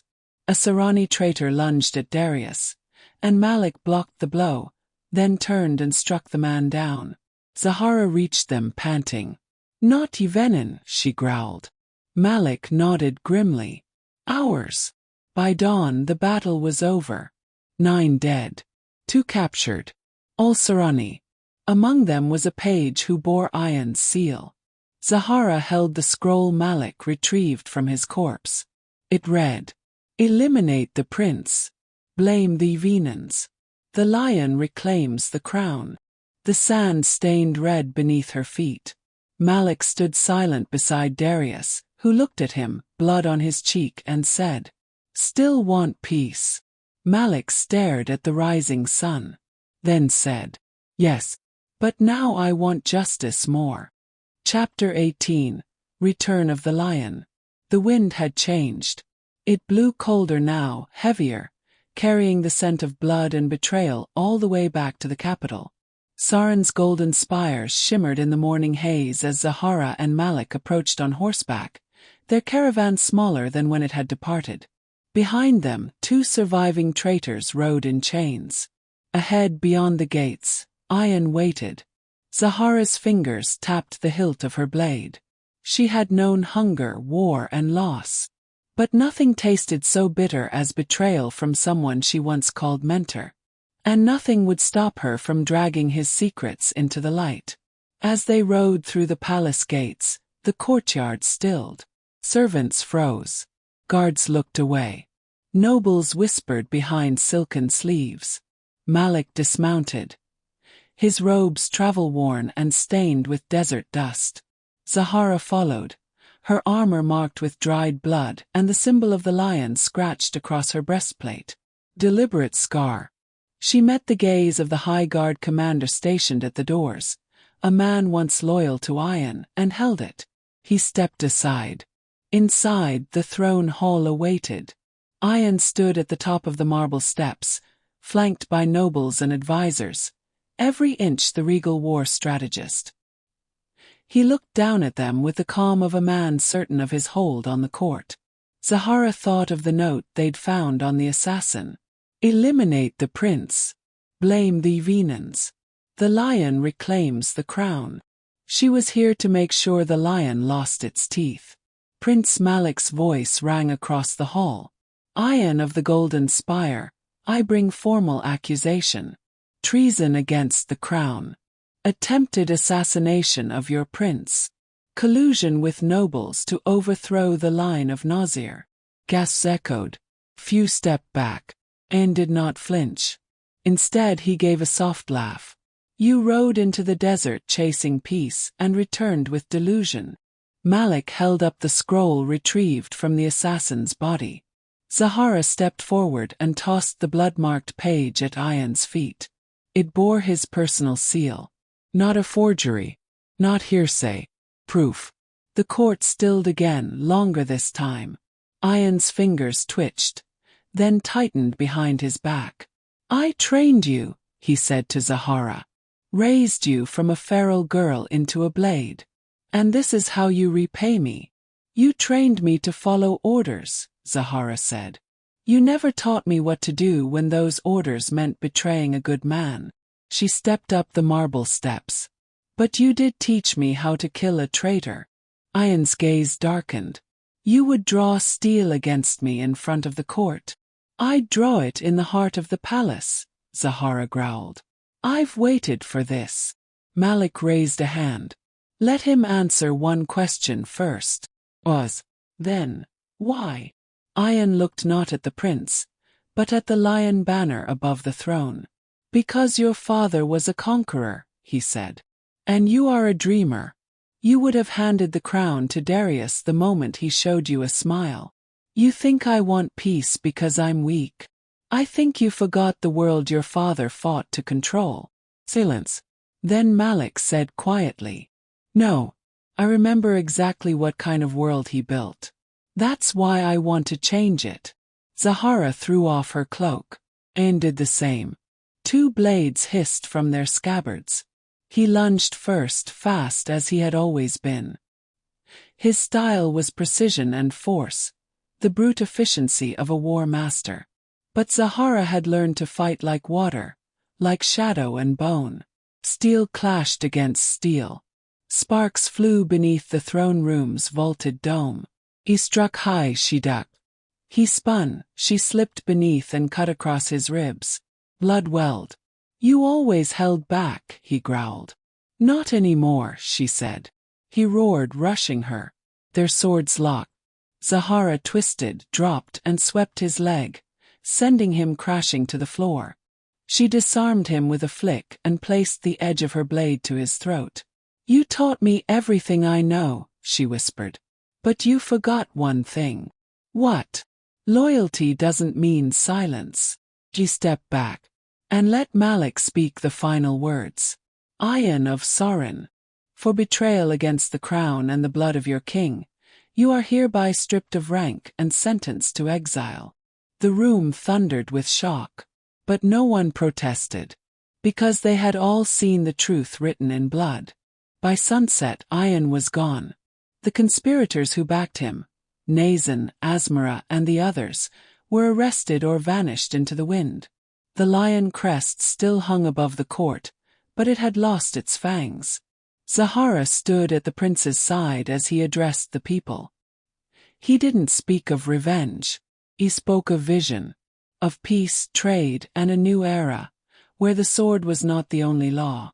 And the people listened, because they had seen him bleed. They had seen her bleed. And in the quiet that followed his speech, Zahara felt something strange flutter in her chest. Not triumph, not safety, something warmer, something like belonging. That night, as the stars wheeled overhead, Zahara stood on the palace rooftop. Darius appeared beside her, robes loose and hair windswept. You didn't kill him, he said, nodding toward the empty throne hall. Malik asked me not to. And you obeyed. She turned to him. I trusted him. Darius smiled faintly. One day, I hope you'll trust me. Zahara looked away. She wasn't ready to answer that. Not yet. But she didn't leave. Chapter 19. What a warrior loves. The palace was quiet. Not silent in the way of still halls or muffled footsteps, but quiet in the deeper way that follows a storm. Whispers still moved through the corridors of Sahran like smoke. Iron has fallen. The prince has changed. The warrior walks with the foreigner now. Zahara knew it would come. After all, she was no longer just a bodyguard. She had drawn steel against the kingdom's most trusted general. She had held Ion's life in her hands and chosen mercy for the prince's sake. And now, the eyes of the court looked at her not with fear, but with fascination. That she could handle. It was the way Darius looked at her that she couldn't. The moon hung heavy over the spires of Sahran. Zahara sat on the palace rooftop, legs drawn up, watching torches flicker in the city below. Footsteps behind her. Like, and hurried. She didn't turn, but her voice was cool. You're either very bold or very stupid to come up here again. I prefer charming and persistent, came Darius's voice, smooth as ever. But I'll take bold. He sat beside her without waiting for permission. She didn't move away. That was new. For a long time they said nothing. The breeze tugged at Zahara's hair. Her armor was gone, replaced by a simple tunic, though the calluses on her hands and the faint scar above her brow were reminders of who she was. Darius studied her in the flickering moonlight.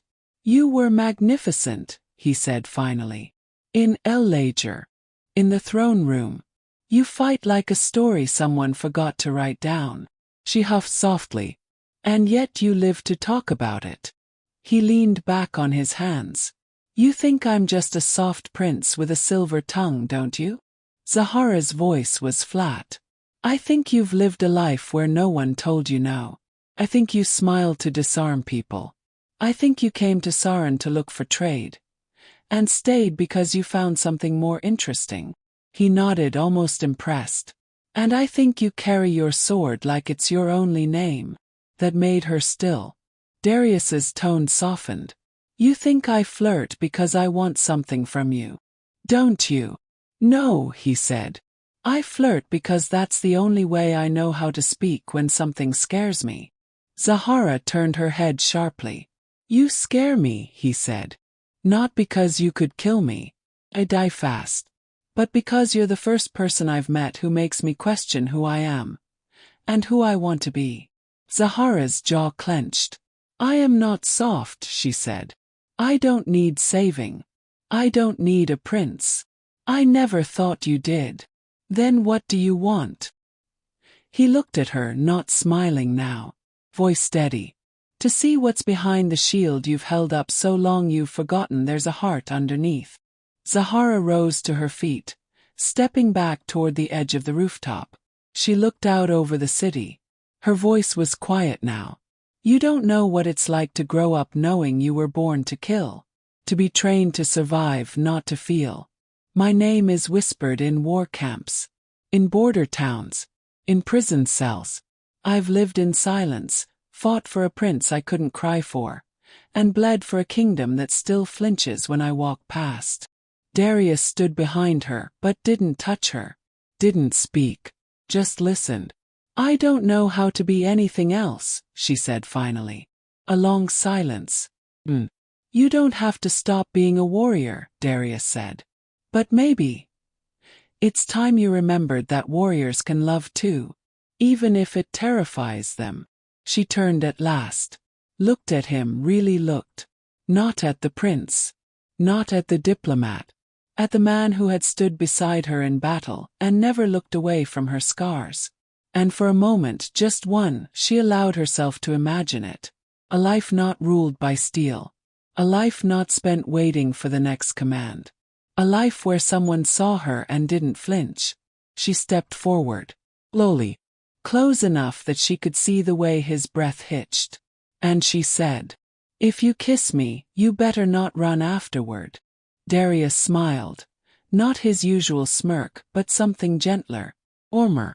I'm right where I want to be. And he kissed her. Not like a conquest. Not like a courtly prize. But like someone who knew what it meant to touch a storm, and respect it.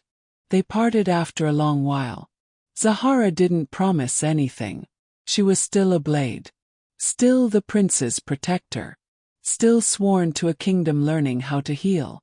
But for the first time in her life, she wondered what it might be like to love something, or someone, and not see it as a weakness. Chapter 20. The Storm and the Crown.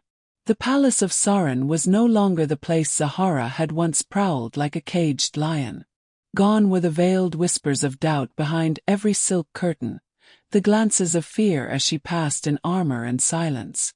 Now she moved through the halls with the quiet confidence of someone who had earned not just fear, but respect. And yet peace was never meant to last forever. Not for someone like her. Not when the storm had been gathering just beyond the mountains all along. A formal envoy arrived at sunrise. 3 horsemen, clad in the red and obsidian colors of the Dreckery Highlands, their mountain sigils etched in cold steel. They bore no gifts, only a scroll sealed with pitch-black wax. Zahara was at Malik's side when he read it. His knuckles whitened. "They're calling for our surrender." Zahara narrowed her eyes. "They waited for iron to fall. They thought your new policies made you soft." "Not soft," Malik said, "but unguarded." The Dreckery, long-time rivals of Sahran, had seen ions fall not as a cleansing of corruption, but as the perfect opportunity to strike a weakened kingdom. No declaration of war. No honor. Just blood, steel, and thunder in the dark. Zahara touched the pommel of her sword. "Then let them come. I'll meet them at the gates." It wasn't like old wars. This wasn't about conquering land or defending borders. This was personal. The Dreckery had assassins in Sahran already. Whispers spoke of bribed nobles and old allies of Iron reawakening like snakes from under stone. Malik wanted to defend, to rally the people from within. Zahara knew that wouldn't be enough. She needed to root out the threat before it shattered the fragile peace Malik was building. And she wouldn't do it alone. "Darius," she said that night, "ride with me." The Yvenan prince looked up from his scrolls, brows raised. "Where?" "To the outer provinces. We need allies. And I need someone I trust at my back." He smiled softly. "Then I'll be your shadow in the dark." They rode out under a red sky. The outlying villages had already seen Dreckery raiders. Swift, brutal strikes meant to test the borders. Zahara struck back just as fast, moving like a ghost, cutting off supply routes, rallying commanders who had once hesitated at her name. Word of her victories spread like wildfire. The Black Lion was no longer a weapon of fear, but of hope. Darius watched her in every battle. Graceful, deadly, unrelenting. But what moved him most was the way she spoke afterward. To the wounded, to the mothers who had lost sons, to the commanders who knelt and offered her their banners. She didn't just fight for Malik anymore. She was fighting for all of them. Back in the capital, Malik faced a decision. The council urged him to negotiate, offer land, trade, concessions.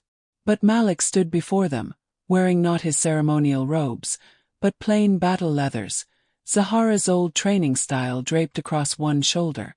"You want peace without sacrifice. But peace must be protected, not begged for. Zahara fights because she believes in the crown. I will not betray that belief." He named her General Zahara of the Royal Vanguard, giving her authority equal to any noble general before her. Gasps echoed. Thambak. But others, more than he expected, cheered.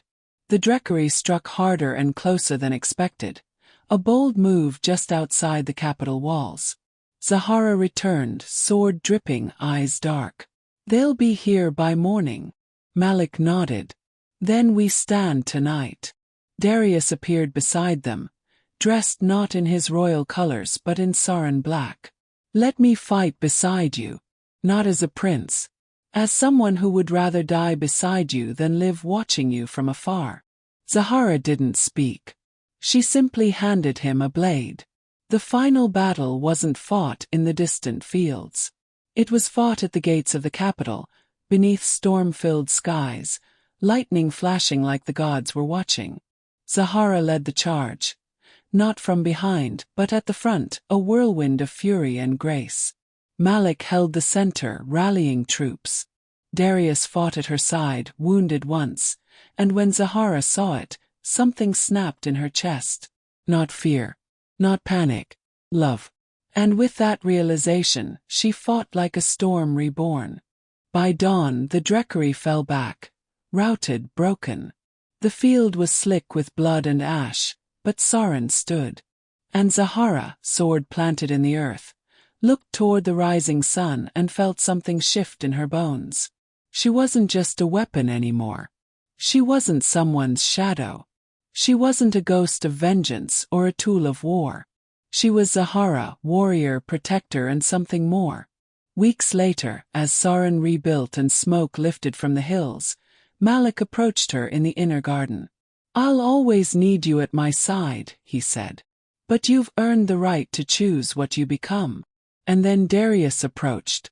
He held no ring, no crown, just an open hand. "I won't ask you to stop fighting," he said.